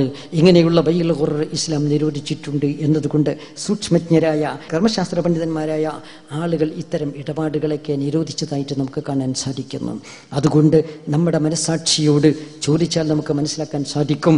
ഭൗതികന്മാരായ ആളുകൾ തന്നെ ഇങ്ങനെയുള്ള ഇടപാടുകളെ എതിർത്ത് നമുക്ക് കാണാൻ സാധിക്കുന്നു. എന്നാൽ ഇതിനെ അനുകൂലിക്കുന്നവരില്ലേ ഉണ്ട്. ഇത്തരം കമ്പനികളൊക്കെ ആദ്യം തന്നെ പിടിക്കേണ്ടവരൊക്കെ പിടിക്കും. ഇതിൻ്റെ ഗുണമേന്മകളെ സംബന്ധിച്ച് പ്രസംഗിക്കുന്നവരുണ്ട്, അതിൽ എഴുതുന്നവരുണ്ട്. പണം കൊടുത്താൻ എന്ന ലോകത്ത് ആരെയും ഏജന്റുമാരായി കിട്ടുമെന്ന കാര്യത്തിൽ സംശയമില്ല. മുസ്ലിമീങ്ങളായ നമ്മൾ എല്ലാറ്റിലേക്കും ചാടി വീഴാൻ പറ്റുകയില്ല.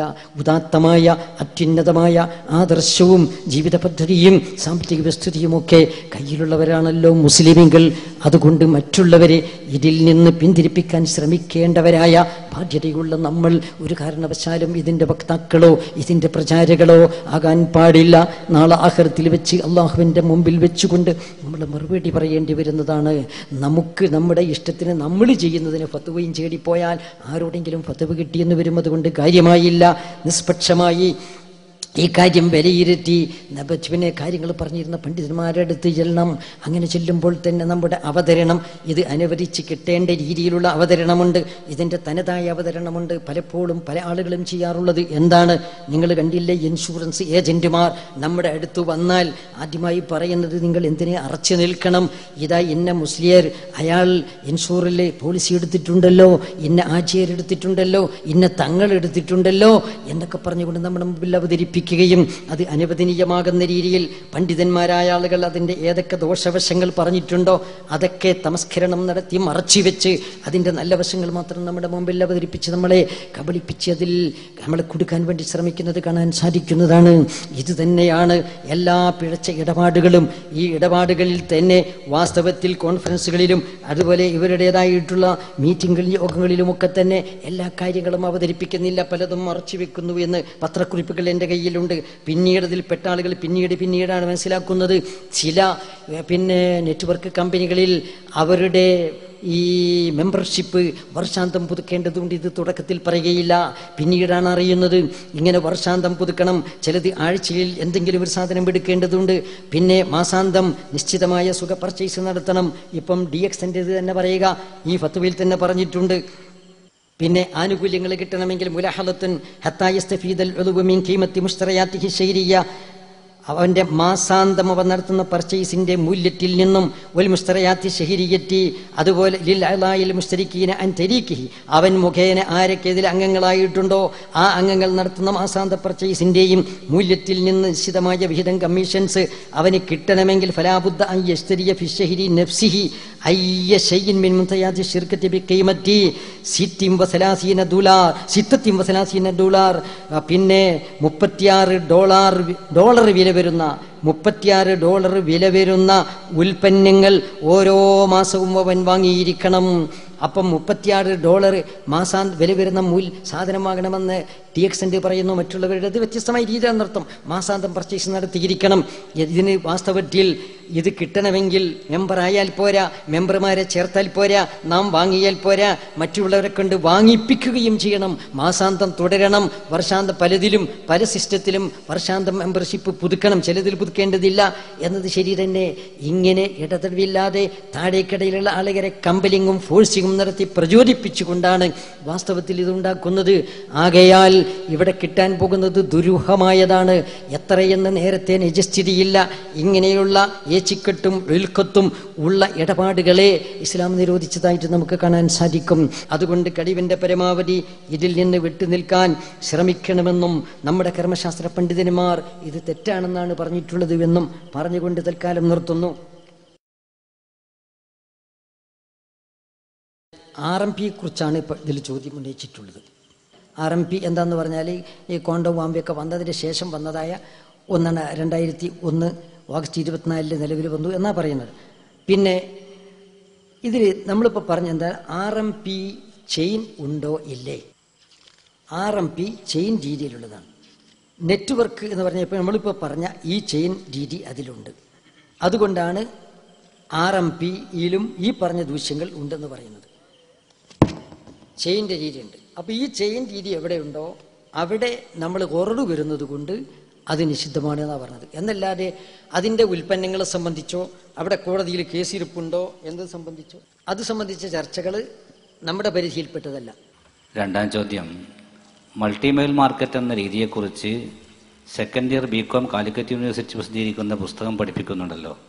അതിൽ 192 പേജ് മുതൽ ഈ വിഷയങ്ങളെല്ലാം പ്രതിപാദിക്കുന്നുണ്ടല്ലോ. ഇത് ഹറാമാണെങ്കിൽ ഈ പുസ്തകം നിങ്ങളുടെ സ്ഥാപനത്തിൽ പഠിപ്പിക്കുന്നതിൽ തെറ്റല്ലേ? വിശദീകരിക്കണം. നമ്മുടെ ഇന്ത്യ രാജ്യത്ത് സിലബസിൽ വിവിധ കോഴ്സുകളിൽ പഠിച്ചുകൊണ്ടിരിക്കുന്ന എല്ലാ വിഷയവും ഇസ്ലാമികമാണ് എന്ന വിഡ്ഢിത്വം ലോകത്ത് ഇന്ന് വരെ ആരും പറഞ്ഞിട്ടില്ല. അല്ലേ? ബാങ്കിങ്ങിനെ കുറിച്ച് പഠിക്കുന്നുണ്ട്, പലിശയെക്കുറിച്ച് പഠിക്കുന്നുണ്ട്, ഹോട്ടൽ മാനേജ്മെന്റ് പഠിക്കുമ്പോൾ കള്ള് എങ്ങനെയാണ് വിളമ്പേണ്ടത് എന്ന് പഠിപ്പിക്കും ചിലപ്പോൾ. ഒരു പേപ്പർ എന്നതാ ഹോട്ടൽ മാനേജ്മെന്റിൽ അത് വിചാരിച്ചു ഇസ്ലാം കള്ളിനെ അംഗീകരിക്കുന്നതാണ്. ഇന്ത്യ രാജ്യത്തെ ഇവിടെ പരീക്ഷാ കോഴ്സുകളിൽ വിവിധ യൂണിവേഴ്സിറ്റികൾ അംഗീകരിച്ച വിവിധ കോഴ്സുകൾ, ആ കോഴ്സുകളിലെ വിവിധ വിഷയങ്ങൾ അല്ലേ, അപ്പം കുട്ടികൾ നമ്മൾ കണക്ക് പഠിക്കുമ്പം ഇൻട്രസ്റ്റിനെ കുറിച്ച് സിമ്പിൾ ഇൻട്രസ്റ്റും കോമ്പൗണ്ട് ഇൻട്രസ്റ്റും ഒക്കെ പഠിക്കുന്നുണ്ട്. അതുകൊണ്ട് കുട്ടീൻ്റെ സ്കൂളിൽ തന്നെ പറഞ്ഞേക്കണ്ടെന്നാ. ഇന്ത്യ രാജ്യത്ത് സ്വതന്ത്ര ഭാരതത്തിൽ മുസ്ലിമുകൾക്ക് ജീവിക്കണം, അഭിമാനത്തോടുകൂടി ജീവിക്കണം, അതിന് എന്താണെന്നറിഞ്ഞ് പൊതുവിദ്യാഭ്യാസം നേടണം. അതിന് നമ്മുടെ കുട്ടികൾ, മഹാനായ ഇമാം ഗസാലി റഹ്മത്തുള്ളാഹി അലൈഹി തങ്ങൾ ഇഹ്യാ ഉലൂമിൽ ഉദാഹരണം പറഞ്ഞിട്ടുണ്ട്. ഭൗതിക വിദ്യാഭ്യാസം നേടുന്നതിന് ഒരു മുത്ത് കക്കൂസിൽ വീണു, മുത്ത് കക്കൂസിൽ വീണാൽ മുത്തെടുക്കാതിരിക്കാൻ നിവൃത്തിയില്ല. മുത്ത് കെട്ടി എടുത്തിട്ട് ഞാൻ കക്കൂസ് നിന്ന് വരുന്ന ഒരു ബോധവന് വേണം, നല്ല സോപ്പിട്ട് എന്നാലും കുളിക്കണം അല്ലേ? അപ്പൊ അതുപോലെ എന്താ, ഭൗതിക കലാലയങ്ങൾ മതേതര രാഷ്ട്രമാണ്, ഇസ്ലാമുമായി പൊരുത്തപ്പെടുന്നതുകൊണ്ട് പൊരുത്തപ്പെടാത്തതുകൊണ്ട് ഇതൊക്കെ ഇസ്ലാമികമാണെന്നോ അല്ലെങ്കിൽ അതൊക്കെ ശരിയാണെന്നോ വിശ്വസിച്ചുകൊണ്ട് പഠിച്ചതുകൊണ്ടാണ് നമുക്ക് ഈ കുഴപ്പമൊക്കെ ഉണ്ടായത്. നെല്ലും പതിരും വേർതിരിക്കാൻ ഭൗതിക സ്ഥാപനങ്ങളിൽ പോകുമ്പോൾ തന്നെ മതസ്ഥാപനങ്ങളിലും പോകണം അല്ലേ? ഒരു കുട്ടി 10ാം ക്ലാസ് വരെ സ്കൂളിൽ പഠിക്കുമ്പോൾ 10ാം ക്ലാസ് വരെ മദ്രസയിൽ പഠിക്കണം, +2 വരെ സ്കൂളിൽ പഠിക്കുമ്പോൾ +2 വരെ മദ്രസയിൽ പഠിക്കണം, ഉപരിപഠനത്തിന് പോകുമ്പോൾ ഉപരിപഠനത്തിന് മതകലാലയങ്ങളിലും പോകണം. രണ്ടും സമരസപ്പെട്ട് പഠിച്ചില്ലെങ്കിൽ പല അബദ്ധങ്ങളും കൊടുക്കും. അതിൽപ്പെട്ട അബദ്ധങ്ങളിൽപ്പെട്ട ഒന്നാണ് ഇത്. സ്കൂളിലും കോളേജിലും പഠിപ്പിക്കുന്ന എല്ലാ വിഷയങ്ങളും ഇസ്ലാമികമാണ് എന്ന് പറയുന്നത്. അതുകൊണ്ട് സിലബസിൽ ജനറലായി മതരാഷ്ട്രത്തിൽ പഠിപ്പിക്കുന്ന ഏതെങ്കിലും ഒരു വിഷയം അത് ഒഴിവാക്കിയിട്ടേ സ്കൂളിലും കോളേജിലും എൻ്റെ കുട്ടിയെ പറഞ്ഞേക്കൂ എന്ന് ഒരു മുസ്ലിമിന് ചിന്തിക്കാൻ പറ്റുകയില്ല. അതുകൊണ്ട് അത് നിർബന്ധിത സാഹചര്യത്തിൽ അത് പഠിക്കുന്നു, പരീക്ഷ എഴുതുന്നു എന്ന് മാത്രമേ ഉള്ളൂ. RMPയിൽ യാതൊരുവിധ അവ്യക്തതകളും ഇല്ല. ഒരു വ്യക്തിക്ക് എന്തെല്ലാം ആനുകൂല്യങ്ങളാണ് ഇതിലൂടെ കിട്ടുക എന്നുള്ളതും അത് എങ്ങനെയാണ് ലഭിക്കുക എന്നുള്ളതും ആ വ്യക്തിക്ക് തന്നെ പരിശോധിച്ച് വരാവുന്നതാണ്. പിന്നെ എന്താണ് നിങ്ങൾ ഉദ്ദേശിക്കുന്ന അവ്യക്തത വിശദമാക്കണം. അവ്യക്തത എന്ന് പറഞ്ഞാൽ ഞാൻ അംഗങ്ങളെ ചേർക്കുന്നു, ആ അംഗങ്ങളെ ചേർക്കുന്നതിന് നിശ്ചിതമായ അംഗങ്ങളെ കിട്ടാൻ ഞാൻ എത്രത്തോളം പാടുപെടേണ്ടി വരും, അധ്വാനിക്കേണ്ടി വരും എന്ന നിജസ്ഥിതി എനിക്കില്ല. സേവനം അവ്യക്തമാണ്. ആ ആളുകളെ ചേർത്ത് കഴിഞ്ഞാൽ അവർ ഇനി ആളുകളെ ചേർക്കണം, കീഴിൽ ആളുകളെ ചേർക്കണം, അവർ കീഴിൽ ആളുകളെ ചേർക്കണം, അവരൊക്കെ എത്രത്തോളം ചേർക്കുമെന്നും അവരൊക്കെ എത്രത്തോളം പ്രൊഡക്റ്റുകൾ വാങ്ങുമെന്നും ഈ ആളുകളെ ചേർക്കുന്നതിനും പ്രൊഡക്റ്റുകൾ വാങ്ങുന്നതിനും അനുസരിച്ചു കൊണ്ടാണ് എനിക്ക് ബെനിഫിറ്റുകൾ, ലാഭങ്ങളും കമ്മീഷൻസും ബോണസും ഒക്കെ കിട്ടിക്കൊണ്ടിരിക്കുന്നത്. അത് എത്രയെന്ന് എനിക്കിപ്പോൾ പറയാൻ പറ്റാത്ത രീതിയിലാണ് ഞാൻ ഇവിടെ സേവനം നടത്തിക്കൊണ്ടിരിക്കുന്നത്. ഇസ്ലാമിൽ ഇജാറത്ത് നിയമത്തിൽ സേവനവും വേതനവും വ്യക്തമാകണം, നിഗൂഢത പാടില്ല. ഇവിടെ നിഗൂഢതയുണ്ട്. അടുത്തത് RMP ഇന്ത്യയിൽ നിന്നും ആദ്യമായി വിദേശത്ത് ഓഫീസ് തുടങ്ങിയ മൾട്ടിലൈൻ മാർക്കറ്റിംഗ് കമ്പനിയാണ്. ഇന്ന് UAEയിൽ LLCകൾ സർട്ടിഫിക്കറ്റോടെ പ്രവർത്തിക്കുന്ന കമ്പനിയാണ് RMP. സൗദിയിൽ സ്പോൺസർഷിപ്പായ കമ്പനിയും RMPയാണ്. ഈ പറഞ്ഞ ന്യായം ഒരിക്കലും ഇത് ഇസ്ലാമികമാണോ അനിസ്ലാമികമാണോ എന്നത് മാറ്റിവെച്ച് നോക്കാനുള്ള മാനദണ്ഡമേ അല്ല. പിന്നെ നിങ്ങൾ പറഞ്ഞു ഇന്ത്യയിൽ ആദ്യം വന്ന കമ്പനി കോണ്ടം ആണെന്ന്. ഇത് ശരിയല്ല. ഇന്ത്യയിൽ ആദ്യം വന്നത് ഓറിഫ്ലെയിം എന്ന സ്വീഡിഷ് കമ്പനിയാണ്. ഇന്ത്യയിൽ ആദ്യം വന്നത് കോണ്ടം ആണ് എന്ന് ഞാൻ പറയല്ല. കോണ്ടത്തിന്റെ കോണ്ടം നെറ്റ്വർക്ക് മാർക്കറ്റിംഗ് എന്തിനെന്നുള്ള പുസ്തകത്തിലാണ് പറഞ്ഞത്. ബഹുമാനപ്പെട്ട പൊന്മള ഉസ്താദ് പറഞ്ഞു, ഒരാൾ പണം കൊടുത്ത് സാധനം വാങ്ങിക്കഴിഞ്ഞാൽ പിന്നെ നൽകുന്നതെല്ലാം തെറ്റാണെന്ന്. എന്നാൽ RMP എന്ന നെറ്റ്വർക്ക് ബിസിനസ്സിൽ പണം കൊടുത്ത് സാധനം വാങ്ങുമ്പോൾ ഉൽപ്പന്നത്തോടൊപ്പം ആ കമ്പനിയിലുള്ള 20ഓളം സാധനങ്ങൾ വിൽക്കാനുള്ള ലൈസൻസ് കൂടെയാണല്ലോ. വേൾഡ് ട്രേഡ് സെന്ററിൽ അംഗീകാരമുള്ളതിനാൽ ലൈസൻസുമുണ്ട്. അതുകൊണ്ട് തന്നെ ഇത് തെറ്റാണെന്ന് പറയാമോ? പണം കൊടുത്ത് സാധനം വാങ്ങിക്കഴിഞ്ഞാൽ പിന്നെ കൊടുക്കണതൊക്കെ തെറ്റാന്ന് പറഞ്ഞിട്ടില്ല. ബൈഉം വശർത്ത് തെറ്റാണെന്നാണ് പറഞ്ഞത്. റസൂലുള്ളാഹി സ്വല്ലല്ലാഹു അലൈഹി വസല്ലം ബൈഉം വശർത്ത്. നബിതങ്ങൾ സ്വാഭാവിക കച്ചവടം. നിങ്ങളുടെ ആടിനെ എനിക്ക് വിൽക്കണമെന്ന ഉപാധിയോടുകൂടി എൻ്റെ മാടിനെ നിങ്ങൾക്ക് ഞാൻ വിറ്റു. നിങ്ങൾ 1,00,000 എനിക്ക് കടം തരണമെന്ന എന്ന ഉപാധിയോടുകൂടി ഞാൻ നിങ്ങൾക്ക് ഈ സാധനം വിറ്റു.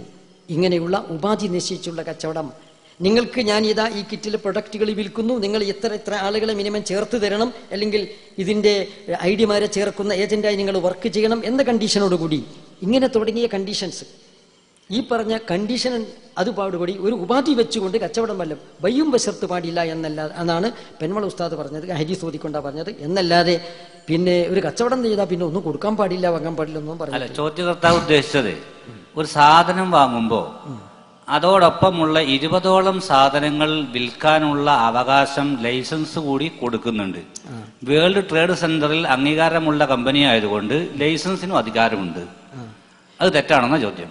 അതായത് ഒരു കമ്പനിയുടെ പ്രൊഡക്റ്റ് വാങ്ങുന്നതോ അത് വിൽപ്പന നടത്തുന്നതോ സംബന്ധിച്ച് നമുക്കിവിടെ ചർച്ചയേ ഇല്ല. ഹലാലായ പ്രൊഡക്റ്റ് വാങ്ങി അത് ആ വാങ്ങിയ വിലക്കോ കുറഞ്ഞ വിലക്കോ അധിക വിലക്കോ വിൽക്കുന്നതിന് ഇസ്ലാമികമായി ഒരു തെറ്റുമില്ല. നമ്മുടെ ചർച്ച അതല്ല. ഇവിടെ ചെയിൻ സൃഷ്ടിക്കുന്നതിനെ സംബന്ധിച്ചും ആ ചെയിനിലൂടെ കിട്ടുന്ന പ്രോഫിറ്റുകളെ സംബന്ധിച്ചുമാണ് നമ്മുടെ ചർച്ച ഉള്ളത്. ഒരു പ്രധാനപ്പെട്ട സംശയം, കടം കൊടുക്കുന്നതിന്റെ മുക്കാബലയിൽ പ്രതീക്ഷിക്കുന്ന ഉപകാരം പലിശയാണല്ലോ. ഇന്ന് വ്യാപകമായി സ്വർണം ആവശ്യമുള്ളവർ സ്വർണ വ്യാപാരികൾക്ക് ഒരു സംഖ്യ മുൻകൂട്ടി കൊടുക്കുന്നു. ഈ സംഖ്യ നേരത്തെ നൽകുന്നത് കൊണ്ട് വില കൂടിക്കൊണ്ടിരിക്കുമ്പോൾ സംഖ്യ കൊടുത്തതിന് ശേഷം വർദ്ധിക്കുന്ന വില നമ്മെ ബാധിക്കുകയില്ല. മാത്രമല്ല, വില കുറഞ്ഞാൽ കുറഞ്ഞ വിലക്ക് നമുക്ക് സ്വർണം ലഭിക്കുകയും ചെയ്യും. സ്വർണം ഉദാഹരണം മാത്രം. ഇങ്ങനെ പണം മുൻകൂട്ടി കൊടുത്താൽ വർദ്ധിക്കുന്ന വില നമ്മെ ബാധിക്കുകയില്ല എന്ന നേട്ടം ഉണ്ട്. ഈ നേട്ടം ഉദ്ദേശിച്ചാണ് മുൻകൂട്ടി പണം കൊടുക്കുന്നത്. ഇത് പലിശയല്ലേ? കുല്ലു ഖർലിൻ ജറ മൻഫഅതൻ ഫഹുവ റിബൻ. എന്തെങ്കിലും ബെനിഫിറ്റും പ്രോഫിറ്റും ഉപാധി നിശ്ചയിച്ചുകൊണ്ട് കടം കൊടുത്താൽ അത് പലിശ ഇടപാടാണ്. അങ്ങനെ ഒരു ഉപാധി ഉണ്ടോ, ഇടപാടിൽ ഉപാധി നിശ്ചയിച്ചു കൊടുത്തതാണോ എന്നാൽ പലിശ വരും, ഇല്ലെങ്കിൽ പലിശ വരികയില്ല. അങ്ങനെ ഒരു ഉപാധി ഉണ്ടോ ഇല്ലേ, കൊടുത്തതിലുപരിയായി ഇങ്ങോട്ട് തരണം, വല്ല പ്രോഫിറ്റും തരണം എന്ന ഉപാധി നിശ്ചയിച്ചിട്ടുണ്ടോ എങ്കിൽ ഹറാമാണ്, ഇല്ലെങ്കിൽ ഹറാമില്ല. അത് ഈ ഇടപാടിൽ ഉണ്ടോ ഇല്ലേ എന്ന് ചിന്തിക്കേണ്ടത്. കുറച്ച് സ്ത്രീകൾ ഈ ലോകത്ത് ചീത്ത രീതിയിൽ ജീവിച്ചാൽ ഈ ലോകത്തെ എല്ലാ സ്ത്രീകളും ചീത്തയാകുമോ? Yes or no? ഇത് ശരിയെങ്കിൽ കുറച്ചു കമ്പനികൾ മോശമാണെങ്കിൽ എല്ലാ കമ്പനികളും അങ്ങനെയാകുമോ? പിന്നെ എന്താന്ന് പറഞ്ഞാൽ കുറച്ച് സ്ത്രീകൾ മോശപ്പെട്ടവരായാലും എല്ലാ സ്ത്രീകളും മോശമാണെന്ന് പറയാൻ പറ്റുമോ? അത് പറയാൻ പറ്റൂല. നമ്മളെന്താന്ന് പറഞ്ഞത്, എല്ലാ ഇടപാടുകളും, ലോകത്ത് നടക്കുന്ന എല്ലാ ഇടപാടും തെറ്റാന്ന് പറഞ്ഞിട്ടില്ല. ചെയിൻ രീതിയിൽ നടക്കുന്ന ഇടപാടുകളുണ്ടോ അത് ഇസ്ലാമിക കർമ്മശാസ്ത്ര പ്രകാരം ഉറവ് വരുന്നത് കൊണ്ട് അത് തെറ്റാണെന്ന് മാത്രമേ പറഞ്ഞിട്ടുള്ളൂ. 1920 ഒരു കുടുംബത്തിന് ജീവിക്കാൻ 1 രൂപ മതിയായിരുന്നു. ഓരോ 20 വർഷം കഴിയുമ്പോൾ ഒരു 0 കൂടി വരുന്നു. 1940 10 രൂപ, 60 100 രൂപ, 80 1000 രൂപ, 2000 10,000 രൂപ. ഇതുവരെ ഈ കണക്ക് ശരിയാണ്. ഇങ്ങനെയാണെങ്കിൽ 2020 1,00,000 രൂപ സാധാരണ ഒരു മനുഷ്യൻ ഇനി ഇന്ത്യയിൽ എങ്ങനെ ജീവിക്കും? അവനെ എന്ത് ജോലിയെടുക്കും? അതെ, അതായത് അത് ഒരു നെറ്റ്വർക്ക് ബിസിനസ്സുകാർ ആദ്യം തന്നെ എന്താന്ന് പറഞ്ഞാൽ മനുഷ്യനെ വലയിൽ വീഴ്ത്താൻ വേണ്ടി കൊടുത്ത ഒരു പട്ടികയാണ്. അതിന്റെ കോപ്പി എൻ്റെ കയ്യിലുണ്ട്. ഇതാ, ഒന്നും പറഞ്ഞ് പേടിപ്പിക്കണ്ട. അതാ കണ്ടോ, എന്താ പറഞ്ഞെന്നറിയാം? 1920 എന്താ ശരാശരി ഒരു മാസത്തിൽ 1 രൂപ മതിയായിരുന്നു ജീവിക്കാൻ. 1940 10 രൂപ വേണം, 1960 100 രൂപ വേണം, 1980 1000 രൂപ വേണം, 2000 10,000 രൂപ വേണം ഒരു മാസം, 2020 ആകുമ്പോൾ 1,00,000 രൂപ ഉണ്ടെങ്കിലേ പ്രതിമാസം വരുമാനം ഉണ്ടെങ്കിലേ ജീവിക്കാൻ പറ്റുള്ളൂ. അതുകൊണ്ട് എല്ലാവരും നെറ്റ്വർക്ക് ബിസിനസ്സിൽ ചേർന്നിട്ട് ആളെ ചൂഷണം ചെയ്യാൻ നോക്കണം, വേറൊന്നുമില്ല. സാധാരണ ബിസിനസ് ഒരു മാസം എത്ര വരവുണ്ടാകും എന്നത് അവ്യക്തമല്ലേ? നഷ്ടവും അവ്യക്തമല്ലേ? മാസം ഇത്ര PV ചെയ്യണമെന്ന് പറയുന്നത് വ്യക്തമല്ലേ? ആളെ ചേർക്കുന്നതും PV ആയിട്ടാണ് എടുക്കുന്നത്. അപ്പോൾ അവ്യക്തത എന്താണ്? അപ്പോൾ അവ്യക്തത എന്താന്ന് പറഞ്ഞാൽ ഇവിടെ അതിനെക്കുറിച്ചുകൂടെ സംസാരമില്ല. എങ്ങനെ ഒരു കച്ചവടക്കാരൻ ഒരു കച്ചവടം നടത്തിക്കൊണ്ടിരിക്കുമ്പോൾ ഒരു മാസം അയാൾക്ക് എത്ര കച്ചവടം നടക്കുന്നതിനെ കുറിച്ച് ഇവിടെ ചർച്ചയില്ല. നമ്മുടെ ചർച്ച എന്താന്ന് പറഞ്ഞാൽ, ഞാൻ ഈ പർട്ടിക്കുലർ സാധനം വിൽക്കുന്നു, അതിന്റെ വില വാങ്ങുന്നു, ആ വിറ്റ സാധനത്തിലോ വാങ്ങിയ വിലയിലോ അവ്യക്തതയുണ്ടോ ഇല്ലേ, ഇതാണ് ഇവിടുത്തെ സംസാരമുള്ളത്. ഈ പർട്ടിക്കുലർ ഇരിക്കുന്ന ഒരാൾ 1 കിലോ പഞ്ചസാര വിൽക്കുന്നു, അനക്ക് ഞാൻ കുറച്ച് പഞ്ചസാര തരും, ഈ 100 റുപ്യ ഇങ്ങോട്ട് തരണം എന്ന് പറഞ്ഞു. കച്ചവടം സഹിയല്ല. ഇതിനെക്കുറിച്ച് നമ്മുടെ സംസാരം. കച്ചവടക്കാരൻ പറയുന്നു, ഞാൻ നിനക്ക് കുറച്ച് പഞ്ചസാര തരും, നീ 100 രൂപ തരണം. കച്ചവടം സഹിയല്ല. എന്തുകൊണ്ട്? അവിടുത്തെ മബിയ് വ്യക്തമല്ല.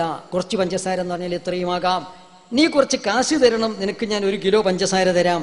കച്ചവടം സഹിയല്ല. സമൻ മുഅയ്യനല്ല, സമൻ വ്യക്തമല്ല. കുറച്ച് കാശ് തരണം എന്നേ പറഞ്ഞിട്ടില്ല, എത്ര കാശ് എന്ന് പറഞ്ഞിട്ടില്ല. ഇതിനെക്കുറിച്ച് സംസാരം. എന്നല്ലാതെ ഒരാൾ കച്ചവടം നടത്തുമ്പം അയാളെ വീടിയിൽ ഒരു മാസം കൊണ്ട് എത്ര കച്ചവടം നടന്ന്, എത്ര ലാഭം ഉണ്ടായി, എത്ര നഷ്ടം ഉണ്ടായി, അതിൻ്റെ കണക്ക് ഇവിടെ ചർച്ചയില്ല. അങ്ങനെ ശറയിലിട്ട് പറഞ്ഞിട്ടുമില്ല ഒരാൾ ഒരു മാസത്തിൽ ഇത്ര കച്ചവടം നടത്തണം. ഇവിടെ അവ്യക്തത എന്താന്ന് പറഞ്ഞാൽ മെമ്പർമാരെ ചേർക്കണം. മെമ്പർമാരെ ചേർക്കാൻ വേണ്ടി നിങ്ങൾ ഈ ഇരിക്കുന്ന സദസ്സിന് ആരെങ്കിലും പറയും, ഞാൻ ഒരു മാസം കൊണ്ട് ഇത്ര മെമ്പറെ ചേർക്കുന്നു, ഞാൻ ഒരു മാസം കൊണ്ട് ഇത്ര മെമ്പറെ ചേർക്കും എന്ന് പറയാൻ കഴിയില്ല, പറയാൻ കഴിയില്ല. അപ്പോൾ ഒരു മാസം ഒരാൾ ഒരു ID വർക്ക് ചെയ്യുന്നു. ആ വർക്ക് ചിലപ്പോൾ അതിൻ്റെ ഫലം ശൂന്യമായേക്കാം, നിഷ്ഫലമായേക്കാം. ഒരു മാസത്തെ ശമ്പളം കൊടുക്കോ? ഇല്ല. അങ്ങനെ ശമ്പളത്തിന് ആളെ നിശ്ചയിക്കാം, പ്രചാരണത്തിന് വേണ്ടി. അങ്ങനെ ചില കമ്പനികൾ പ്രചാരണത്തിന് വേണ്ടി ആളെ നിശ്ചയിക്കും. ശമ്പളം യാതൊരു വിരോധവും ഇല്ല. ശമ്പളത്തിന് വേണ്ടി അങ്ങനെ പ്രചാരണത്തിന് വേണ്ടി, പ്രൊഡക്റ്റ് ചിലവാക്കാൻ വേണ്ടി പ്രചാരണം, ആളെ ശമ്പളത്തിന് വർക്ക് ചെയ്യണം, തിരക്കേടില്ല. ഇതങ്ങനെയല്ല ഇരിക്കണത്. ഇവിടെ ഐഡിമാരെ ചേർക്കണം. ഐഡിമാരെ ചേർത്തെങ്കിൽ മാത്രമേ ബെനിഫിറ്റുകൾ ഉണ്ടാകൂ. അവരെ കൊണ്ട് വീണ്ടും ഐഡിമാരെ ചേർപ്പിക്കണം. അതിനിവിടെ ശ്രമം നടത്തണം. അത് എത്രത്തോളം സക്സസ് ആവും ഇല്ല എന്ന് പറയാൻ പറ്റുകയില്ല. അപ്പോൾ സക്സസ് ആയില്ലെങ്കിൽ അധ്വാനം നിഷ്ഫലമാണ്. ചിലപ്പോൾ അത് കൂടുതൽ പൂവണിഞ്ഞെന്ന് വന്നേക്കാം. അതുകൊണ്ട് ഇവിടെ സേവനം വ്യക്തമല്ലാത്തത് കൊണ്ട്, അതുപോലെ കിട്ടാൻ പോകുന്ന വേതനവും വ്യക്തമല്ലാത്തത് കൊണ്ട് വേതന വ്യവസ്ഥിതിയിൽ വ്യക്തത വേണം എന്ന് ഇസ്ലാം പറഞ്ഞതുകൊണ്ടും ഈ ഇടപാട് ശരിയല്ല. ഇതാണ് നമ്മൾ പറഞ്ഞത്. ട്രഡീഷണൽ ബിസിനസ്സിൽ പരസ്യ ഭീമന്മാരും ഹിന്ദുസ്ഥാൻ ലാസ്റ്റെക്സിനെ പോലെയുള്ള കുത്തക ഭീമന്മാർ കോടികൾ ഉണ്ടാക്കുന്നു. അതുപോലെ തന്നെ ഒരു ഉൽപ്പന്നം ഫാക്ടറിയിൽ നിന്നും ഉപഭോക്താവിലേക്ക് എത്തുന്നതിലേക്കുള്ള ആളുകളുടെ ശൃംഖല കൂടുന്നതിനനുസരിച്ച് സാധനത്തിന്റെ വിലയും കൂടുന്നു. അതുപോലെ തന്നെ ഐശ്വര്യയിലെയും ധോണിയയിലെയും പോലുള്ള പരസ്യ ഭീമന്മാരും കോടികൾ വാങ്ങുന്നു. ഇടനിലക്കാർക്കും പരസ്യക്കാർക്കുമായി 70% ഉപഭോക്താക്കൾ തന്നെ നൽകുന്നു. ഇതിനു പകരം ഉപഭോക്താവ് തന്നെ കമ്പനിയുടെ വിതരണക്കാരനും പരസ്യക്കാരും ആയാൽ അത് നമുക്ക് തന്നെയല്ലേ നേട്ടം? അതായത് പരസ്യം ആർക്കും നടത്താം. മൗത്ത് പബ്ലിസിറ്റി എന്നാ പറയുന്നത്. മൗത്ത് പബ്ലിസിറ്റിക്കാരൻ ഇവിടെ ഇടത്തട്ടുകാരനാവുന്നുണ്ട്. അവിടെ ഇടത്തട്ടുകാരുണ്ട്, ഇവിടെ ഇടത്തട്ടുകാരനില്ല എന്നാ പറഞ്ഞത് അല്ലേ? ഇവിടെ ഇടത്തട്ടുകാരുണ്ട്, അവിടെ ഇടത്തട്ടുകാരുണ്ട്, ഇവിടെ ഇടത്തട്ടുകാരുണ്ട്. ഇവിടെ ഇടത്തട്ടുകാരാരാണ്? ഈ മെമ്പർമാരായ ഇടത്തട്ടുകാർ. അവിടെ പരസ്യത്തിനോ അതല്ലെങ്കിൽ അവിടെയുള്ള ഇടത്തട്ടുകാരായ പിന്നെ ആളുകൾക്കോ കൊടുക്കുന്ന ആ സംഖ്യ ഇവിടെ ഇടത്തട്ടുകാർക്ക് കൊടുക്കുന്നു എന്ന് മാത്രമേ ഉള്ളൂ. അവിടെയും ഇടത്തട്ടുകാരും ഇവിടെ ഇടത്തട്ടുകാർ. അവിടത്തേതിലേറെ പരസ്യം ഇവിടെ ഉണ്ട്. അവിടത്തതിലേറെ പരസ്യം ഇവിടെയാണ് നടക്കുന്നത്. ട്രഡീഷണൽ മാർക്കറ്റിംഗ് സിസ്റ്റത്തിൽ നടക്കുന്നതിലേറെ പരസ്യം ഇവിടെയാണ് നടക്കുന്നത്. അവിടെ എന്താന്ന് പറഞ്ഞാൽ പരസ്യം വാസ്തവത്തിൽ മനുഷ്യന് ശല്യം ചെയ്യുന്നില്ല. പത്രത്തിലോ അതല്ലെങ്കിൽ വേറെ പരസ്യം ബോർഡുകളിലോ ഉള്ള പരസ്യം. ഈ പരസ്യം എന്താണെന്ന് പറഞ്ഞാൽ മനുഷ്യനെ ശല്യം ചെയ്യാം. അല്ല, വരിങ്ങൾ ഇത്രാം തീയതി കോൺഫറൻസ് ഉണ്ട് എന്ന് പറഞ്ഞ് വിളിച്ച് ശല്യം ചെയ്യുന്നത് അല്ലേ? അങ്ങനെ വീട് വിടാന്തരം കയറി സ്നേഹബന്ധങ്ങളും കുടുംബ ബന്ധങ്ങളും ചങ്ങാത്തവും ഒക്കെ ഇതിന് ദുരുപയോഗപ്പെടുത്തുകയാണ് ചെയ്യുന്നത്. അങ്ങനെയുള്ള ശല്യങ്ങളൊന്നും അവിടെ ഇല്ല വാസ്തവത്തിൽ. അപ്പം അതുകൊണ്ടിട്ട് പരസ്യം അവിടെയുണ്ടോ ഇവിടെയും പരസ്യമുണ്ട്. ഒരേ കമ്പനിയുടെ തന്നെ ഏതൊക്കെ രീതിയിലുള്ള പരസ്യ പത്രികകളും ബുക്ക്ലെറ്റുകളും പ്രോസ്പെക്ടസുകളും എന്തൊക്കെയാണ് ഇറങ്ങിയിട്ടുള്ളത്. അതുപോലെ തന്നെ പത്രങ്ങളിൽ പരസ്യമില്ല എന്ന് പറയുന്നു. പത്രത്തിൽ പരസ്യം കൊടുക്കാറില്ലേ? പരസ്യത്തിന് നിങ്ങൾ ചിലവാക്കില്ല. നിങ്ങൾ പരസ്യത്തിന് മൗത്ത് പരസ്യത്തിന് ചിലവാക്കുന്നുണ്ട്, പിന്നെ എന്താന്ന് പറഞ്ഞാൽ ജേണൽ പബ്ലിസിറ്റിക്കും ചിലവാക്കുന്നുണ്ട്. രണ്ടും ചിലവാക്കുന്നുണ്ട്. ഇതാ മാതൃഭൂമിയിൽ വന്നിട്ട് മാതൃഭൂമി 6/3/2004 മാതൃഭൂമി 6/3/2004 ഒരു ഉദാഹരണം, ഒരൊറ്റ ഉദാഹരണത്തിന് വേണ്ടി കാണിക്കുകയാണ് ഞാൻ. വേണ്ട ഒരു പരസ്യം എത്ര ലക്ഷം റുപ്യ കൊടുത്തിട്ടുണ്ടാവും ഇപ്പത്തിന് പരസ്യത്തിന് അല്ലേ? പത്രപരസ്യങ്ങൾ ഇല്ല എന്നാ പറയുന്നത്. പത്രപരസ്യമുണ്ട്, ലിഖിത പരസ്യവും അലിഖിത പരസ്യവുമുണ്ട്, ജേർണൽ പബ്ലിസിറ്റി ഉണ്ട്, മൗത്ത് പബ്ലിസിറ്റി ഉണ്ട്, എല്ലാം ഉണ്ട്. ഇതിന് ഇടത്തട്ടുകാരും ഉണ്ട്. ഇല്ലെന്ന് പറഞ്ഞാൽ അംഗീകരിച്ചിട്ടില്ല. പല ഉൽപ്പന്നങ്ങളും വില കൂടുതലാണ് എന്നിവിടെ പത്രമാസിക വീക്കിലികളിൽ എഴുതിയിട്ടുണ്ട് പലതും. അതിന് ചില ന്യായീകരണങ്ങളുണ്ട്. അതിൽ എന്താന്ന് പറഞ്ഞാൽ ഡെയില്യൂട്ട് ചെയ്യുമ്പോൾ അത്ര ഉണ്ടാകും, ഇത് ഘനീഭവിപ്പിച്ചാണ് നമ്മൾ കൊടുക്കുന്നത്, ഡെപ്പിയിലാക്കി കൊടുക്കുന്നൊക്കെ പല വ്യാഖ്യാനങ്ങളും തൊഴിലുകളും അവരുടേതുണ്ട്. പോട്ടെ, ആ വിഷയത്തിലേക്ക് നമ്മൾ കിടക്കുന്നില്ല. നമ്മളിപ്പോൾ എന്താന്ന് പറഞ്ഞാൽ ഈ പ്രൊഡക്റ്റുകളുടെ ഗുണമേന്മയെ സംബന്ധിച്ചോ അതിൻ്റെ വില കുറവിനെ സംബന്ധിച്ചോ വില കൂടുതലിനെ സംബന്ധിച്ചോ അത് ചർച്ച ചെയ്യേണ്ടത് വേറെ ആളുകളാണ്. അതിൻ്റെ ചില ഉദാഹരണങ്ങൾ ഇവിടെ വായിച്ച് കളിപ്പിച്ച് എന്താന്ന് പറഞ്ഞാൽ ഇത് സർവാംഗീകൃതമല്ല. ബുദ്ധിയുള്ള പല മനുഷ്യന്മാരും ഇതിനെ മറ്റു പല കാരണങ്ങൾ കൊണ്ടും എതിർത്തുകൊണ്ടിരിക്കുന്നുണ്ട് എന്ന് മാത്രമല്ല ഇതിൽ കുറവുണ്ടെന്ന് ബൗദ്ധികന്മാർ ഇവരെ സമ്മതിച്ചിട്ടുണ്ട് എന്നതിന് ഉദാഹരണത്തിന് വേണ്ടി ചിലത് വായിച്ചു എന്ന് മാത്രമേ ഉള്ളൂ. നമ്മളിവിടെ ഇറക്കുന്ന കമ്പനികളുടെ പ്രൊഡക്റ്റുകൾ അത് സംബന്ധിച്ച് നമുക്ക് ഇവിടെ ചർച്ചയില്ല. അത് ഹലാലാണോ ഹറാമാണോ ചിലപ്പോൾ നമ്മൾ പറയും അല്ലേ? മദ്യം വിൽക്കുകയാണ്, ആ പ്രൊഡക്റ്റ് എന്താണെന്ന് പറഞ്ഞാൽ ഹലാലോ ഹറാമാണെന്ന് നമ്മൾ പറയും. അതല്ലാതെ എന്താണെന്ന് പറഞ്ഞാൽ ഇവിടെ ഇറക്കുന്ന ഒരു പ്രൊഡക്റ്റിന്റെ അതിന്റെ കാര്യക്ഷമത സംബന്ധിച്ചുള്ള ചർച്ച നമ്മളെ അടുത്ത് ചർച്ചയിൽപ്പെട്ടതല്ല. അത് ചർച്ച ചെയ്യേണ്ടവർ വേറെ ആളുകളാണ്. ഒരു വ്യക്തി 7000 രൂപ ഒരു ബിസിനസ്സിലേക്ക് നൽകുന്നു. ഒരു മാസത്തിൽ ദിവസേന 140 രൂപ നൽകുന്നു. ഇങ്ങനെ 3 മാസം കൊണ്ട് 21,000 രൂപ നൽകുന്നു. ഒരു മാസത്തിൽ 7000 പോയി 21,000 രൂപ. ഇതിൽ ഒരു വ്യക്തിയെ ചേർത്തണമെന്നില്ല, എന്നാൽ ചേർത്തിക്കഴിഞ്ഞാൽ കമ്മീഷൻ നൽകുന്നതാണ്. ഓരോ എമൗണ്ടിനും ശതമാന രീതിയിലാണ് ലാഭം നൽകുന്നത്.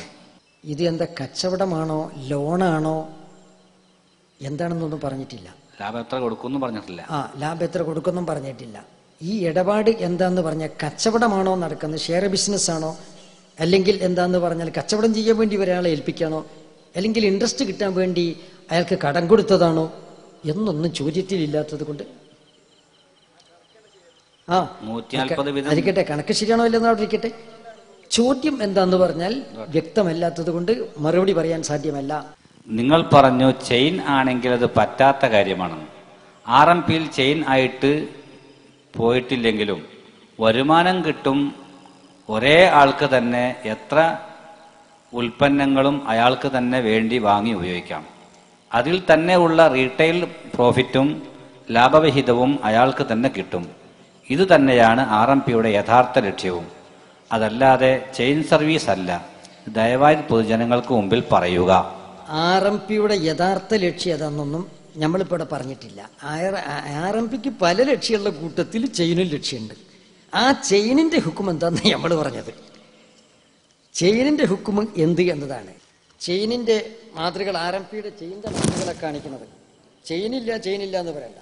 പിന്നെ പ്രധാന ലക്ഷ്യം അതല്ല. പ്രധാന ലക്ഷ്യം അതാന്നുള്ള ഒന്നിപ്പോൾ ഇവിടെ നമ്മൾ ചർച്ച ചെയ്യണില്ല. നിങ്ങൾക്ക് പല ലക്ഷ്യമുണ്ട്. ആ കൂട്ടത്തിൽപ്പെട്ട ഒന്നാ ചെയിന്. ആ ചെയിൻ പാടില്ല എന്ന് നമ്മൾ പറഞ്ഞു. ഒരു നെറ്റ്വർക്ക് മാർക്കറ്റിൽ എത്ര ആൾ വരുമെന്ന് ആദ്യം കണക്കാക്കാൻ പറ്റില്ല. അതുപോലെ ഒരു സാധാരണ കച്ചവടത്തിലും എത്ര കച്ചവടം വരുമെന്ന് ഉറപ്പില്ല. നെറ്റ്വർക്ക് മാർക്കറ്റിൽ പണിയെടുത്താൽ മാത്രം കൂലി കിട്ടുകയുള്ളൂ. ഇങ്ങനെ ജോലി ചെയ്ത് കൂലി വാങ്ങുന്നത് തെറ്റുണ്ടോ? നെറ്റ്വർക്ക് ബിസിനസ്സിൽ ഒരാൾ കമ്പനിക്ക് വേണ്ടി ഐഡിമാരെ ചേർക്കുവാൻ വേണ്ടി സേവനം ചെയ്യുന്നു. ആ സേവനത്തിന് കിട്ടാൻ പോകുന്ന വേതനം അവ്യക്തമാണ്. അയാളുടെ സേവനത്തിന്റെ പരിധിയും അത് അവ്യക്തമാണ് എന്നാണ് നമ്മൾ പറഞ്ഞത്. ഒരാൾ കച്ചവടത്തിനിരിക്കണ് എന്ന് പറഞ്ഞാൽ ഒരാളെ കച്ചവടത്തിനുള്ള ഷോപ്പിലാക്കിയിട്ട് അയാളോട് പറയാണ്, നീ ഇന്ന് 12 മണിക്കൂറിനുള്ളിൽ അല്ലെങ്കിൽ ഒരു ദിവസത്തിനുള്ളിൽ അല്ലെങ്കിൽ ഒരാഴ്ചക്ക് ഉള്ളിൽ ഇത്ര രൂപയ്ക്ക് കച്ചവടം ചെയ്തു തരണം, ചരക്ക് ചെലവാക്കി തരണം എന്ന് പറഞ്ഞാൽ ഈ പറഞ്ഞ തരാറ് അവിടെ ഉണ്ടാവും. അവിടെയും ബാത്തിലാണ്. നേരെ മറിച്ച് ഒരാൾ അയാളുടെ സാധനം വിൽക്കാൻ വേണ്ടിയിരിക്കണം, ആരെയും വന്നാൽ കൊടുക്കും, അത് വിൽക്കും. അതിനെക്കുറിച്ച് വേണ്ടി സംസാരമില്ല. നിങ്ങൾ വല്ല ചരക്കും വെച്ച് നിങ്ങളുടെ ഷോപ്പിലോ നിങ്ങളുടെ വീട്ടിലോ എവിടെയെങ്കിലും ഇരുന്ന് വിൽപ്പന നടത്തുന്നതിനെ കുറിച്ച് നമ്മളിവിടെ സംസാരമില്ല. നേരെ മറിച്ച് നിങ്ങൾ വേറൊരു കമ്പനിക്ക് വേണ്ടി സേവനം ചെയ്യുന്നു. കമ്പനി നിങ്ങൾക്ക് വേതനം തരാമെന്ന് പറയുന്നു, കമ്മീഷൻസോ ബോണസോ ആയിട്ട് വേതനം തരാമെന്ന് പറയുന്നു. അവിടെ നിങ്ങൾ ചെയ്യുന്ന സേവനവും കമ്പനി തരുന്ന വേതനവും അവ്യക്തമാണ്. അതിനെക്കുറിച്ച് നിങ്ങൾക്ക് നിജസ്ഥിതി ഇപ്പോൾ പറയാൻ കഴിയില്ല, കമ്പനിക്ക് പറയാൻ കഴിയില്ല. നിങ്ങൾ എത്ര അധ്വാനിക്കേണ്ടി വരുമെന്നും നിങ്ങളുടെ അധ്വാനത്തിന് എത്രത്തോളം പ്രതിഫലം കിട്ടുമെന്നും നിങ്ങൾക്കോ കമ്പനിക്കോ പറയാൻ പറ്റാത്തത് കൊണ്ട് ഈ ഇടപാട് കുറവുള്ള ഇടപാടാണ്. ഇജാറത്ത് സേവന വേതന വ്യവസ്ഥ ഇസ്ലാം പറഞ്ഞ രീതിയിൽ അല്ലാത്തത് കൊണ്ട് ഹറാമാകുന്നു. ഇതാ നമ്മൾ പറഞ്ഞത്. കോഴിക്കോട് എയർപോർട്ടിൽ വാഹനം പാർക്ക് ചെയ്യാനുള്ള സ്ഥലത്തിന്റെ വാടക ഒരു വർഷത്തേക്ക് ഇത്ര തുക കൊടുത്ത് ലേലം വിളിച്ചെടുക്കുന്നു. അത് അനുവദനീയമാണോ? ഗവൺമെന്റിന്റെ ഒരു സ്ഥലം ലേലം ചെയ്യുന്നു. ലേലം ചെയ്തിട്ട് ഒരു വർഷത്തേക്ക് വാടകയ്ക്ക് കൊടുക്കുന്നു. അങ്ങനെ വാടകയ്ക്ക് കൊടുത്ത വ്യക്തി പിന്നെ മേൽ വാടകയ്ക്ക് കൊടുക്കാന്നൊരു ഏർപ്പാടുണ്ട്. ഞാനൊരു കെട്ടിടം വാടകയ്ക്ക് വാങ്ങി, മാസാന്തം 5000 രൂപ തരാമെന്ന് പറഞ്ഞ് ഞാനൊരു ഷോപ്പ് വാടകയ്ക്ക് വാങ്ങി. എന്നിട്ട് ഞാൻ എന്ത് ചെയ്യുന്നു, ഇജാറത്തുന്നല ഇജാറത്ത് ഞാൻ 12000 രൂപയ്ക്ക് ഞാൻ വാടകയ്ക്ക് കൊടുക്കുന്നു. ഇതിന് ഇജാറത്തുന്നല ഇജാറത്ത് മേൽവാടക എന്ന് പറയും. ഇത് ഇസ്ലാമിൽ അനുവദനീയമാണ്. ഇത് ബൈഉൽ മനാഫിയിൽപ്പെട്ടതാണ്. അപ്പൊ ഗവൺമെന്റിൽ നിന്ന് തന്നെ ഒരു സ്ഥലം ഒരു കക്ഷിക്ക് വാടകയ്ക്ക് കൊടുക്കുന്നു. ആരാണോ കൂടുതൽ റേറ്റിന് വിളിക്കുന്നത് അയാൾക്ക് വാടകയ്ക്ക് കൊടുത്തു. ആ വാടകയ്ക്ക് കൊടുത്ത ആള് അവിടെ എന്ത് ചെയ്യുന്ന പാർക്ക് ചെയ്യുന്ന വാഹനങ്ങളിൽ നിന്ന് വാടക ഈടാക്കുന്ന ഒരു വാഹനം ഇവിടെ പാർക്ക് ചെയ്താൽ ഇത്ര രൂപ. അതൊരു മേൽവാടക രീതിയിലുള്ളതാണ്. അതൊരു മേൽവാടക രീതിയിൽ നമ്മളിപ്പോൾ ഇവിടെ ഉണ്ട് ഈ ടോള് വിളിച്ചെടുക്കുന്നുണ്ടല്ലോ അല്ലേ.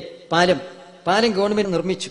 അതിൻ്റെ ഒരു ഏകദേശം സംഖ്യ ഈടാകുന്നത് വരെ പാലം ഗവൺമെന്റ് വാടകയ്ക്ക് കൊടുക്കുന്നു. ഈ വാടകയ്ക്ക് ഒരു വർഷത്തേക്ക് ഏതെങ്കിലും ഒരു പാർട്ടി വിളിച്ചെടുക്കുന്നു. ആ വിളിച്ചെടുത്തവർ രണ്ടാമതയിലേക്ക് പോകുന്ന ഒരു വാഹനം അപ്പോൾ ഡൗണോ പോയാലോ ഇത്ര രൂപ എന്ന് നിശ്ചയിക്കുന്നു. ഇതൊരു മേൽവാടക രീതിയിലുള്ളതാണ്. ടോളെന്നതിന് പേര് പറയണ്ടെങ്കിലും ഇസ്ലാമിൽ പറയുന്ന മുക്സിന്റെ ദൂഷ്യൊന്നും അവിടെ വരുന്നില്ല. അതുപോലെ തന്നെ ഇപ്പോൾ ഗവൺമെന്റിന് സ്ഥലം കൊടുക്കുന്നു. അപ്പൊ പിന്നെ ടോൾ കൊടുക്കാതെ വാഹനം ഓടിച്ച് പോകാൻ പറ്റൂലേ? അത് പറ്റൂല. ഇയാള് ഗവൺമെന്റിന്റെ ഒരു പാലം ഒരു വർഷത്തേക്ക് വാടകയ്ക്ക് എടുത്തതാണ്. ആ വാടകയ്ക്കെടുത്ത ആളെ വഞ്ചിച്ചു കൊണ്ടിട്ട് അവിടെ എന്താ ബലാത്കാരമാണ് അല്ലെങ്കിൽ തട്ടിപ്പൈറ്റയിൽ വാഹനം ടൂട്ടി പോകാൻ പാടില്ല, പൈസ കൊടുത്തിട്ടേ പോകാൻ പാടുള്ളൂ. ചുങ്കം എന്ന് പറയുമെങ്കിൽ എന്താണെന്ന് പറഞ്ഞാൽ ഇവിടെ ചാലിയാറാണ്ട് കടക്കണമെങ്കിൽ എന്താണെന്ന് പറഞ്ഞാൽ ഒരാൾ കടവടക്കുന്ന ഒരു സ്വന്തം തുണിയിലൊന്നും ആളാണ്ട് കടത്തിയാൽ ഗവൺമെന്റിന് പൈസ കൊടുക്കണം എന്ന് പറഞ്ഞാൽ അത് ചുങ്കമാണ്. ഗവൺമെന്റ് സംബന്ധിച്ചിടത്തോളം എന്താ പറഞ്ഞാൽ അങ്ങനെ ദിനേന ഓരോ വാഹനം ഓടുന്നതിന് വാടക കൊടുത്തിക്കുകയാണെങ്കിൽ ലോകമഹാ തട്ടിപ്പ് നടക്കും. അപ്പം അതുകൊണ്ട് തന്നെ ഒരു വർഷത്തേക്ക് ഒരു വാടകയ്ക്ക് ഏതെങ്കിലും ഒരു കക്ഷിക്ക് കൊടുക്കും, അല്ലെങ്കിൽ ഒരു മാസത്തേക്ക് കൊടുക്കും. ആ കക്ഷി വിളിച്ചെടുത്തിട്ട് അയാൾ പിന്നെ മേൽവാടക നമ്മൾ കെട്ടിടം കൊടുക്കുന്ന രീതിയിൽ പോകുന്ന ഓരോ വാഹനത്തിനോട് ഈടാക്കുന്നു. അതാണ്ടാകും. 30 റൂമുകളുള്ള ഒരു വാടക സ്ഥാപനം, അതിൽ ആളെ വാടകക്ക് താമസിപ്പിക്കാൻ കമ്മീഷന് ഒരാളെ ഏൽപ്പിക്കുന്നു.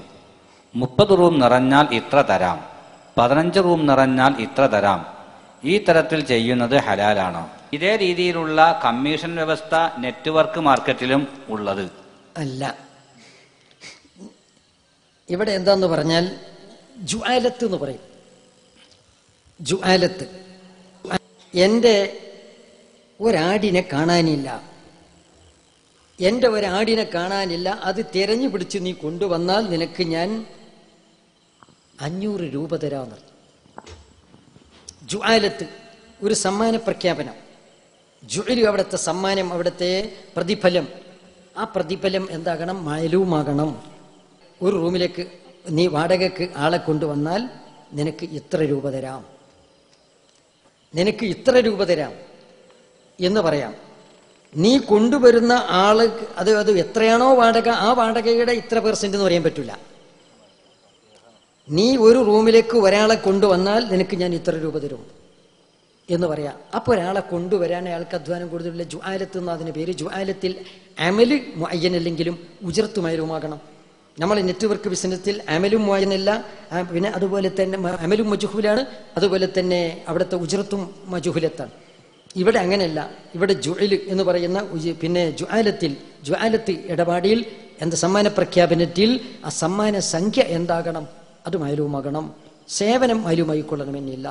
അതുകൊണ്ട് നിശ്ചിതമായൊരു സംഖ്യ, എൻ്റെ ഇന്ന ഒരു റൂം ഫില്ലാക്കിയാൽ എനിക്ക് ഇത്ര രൂപ തരും, രണ്ടാമത്തത് ഫില്ലാക്കിയാൽ ഇത്ര രൂപ തരും എന്ന് പറയുന്നതിനോ അത് വാങ്ങുന്നതിനോ വിരോധമില്ല. അർഹമുറഹീമനെ അല്ലാഹു സുബ്ഹാനഹു വ തആല നമ്മൾ പറഞ്ഞത് കേട്ടത് ഇത് സംഘടിപ്പിച്ചത് അല്ലാഹു തആല പൊരുത്തപ്പെട്ട അവരായി നമുക്ക് സ്വീകരിക്കുമാറാകട്ടെ.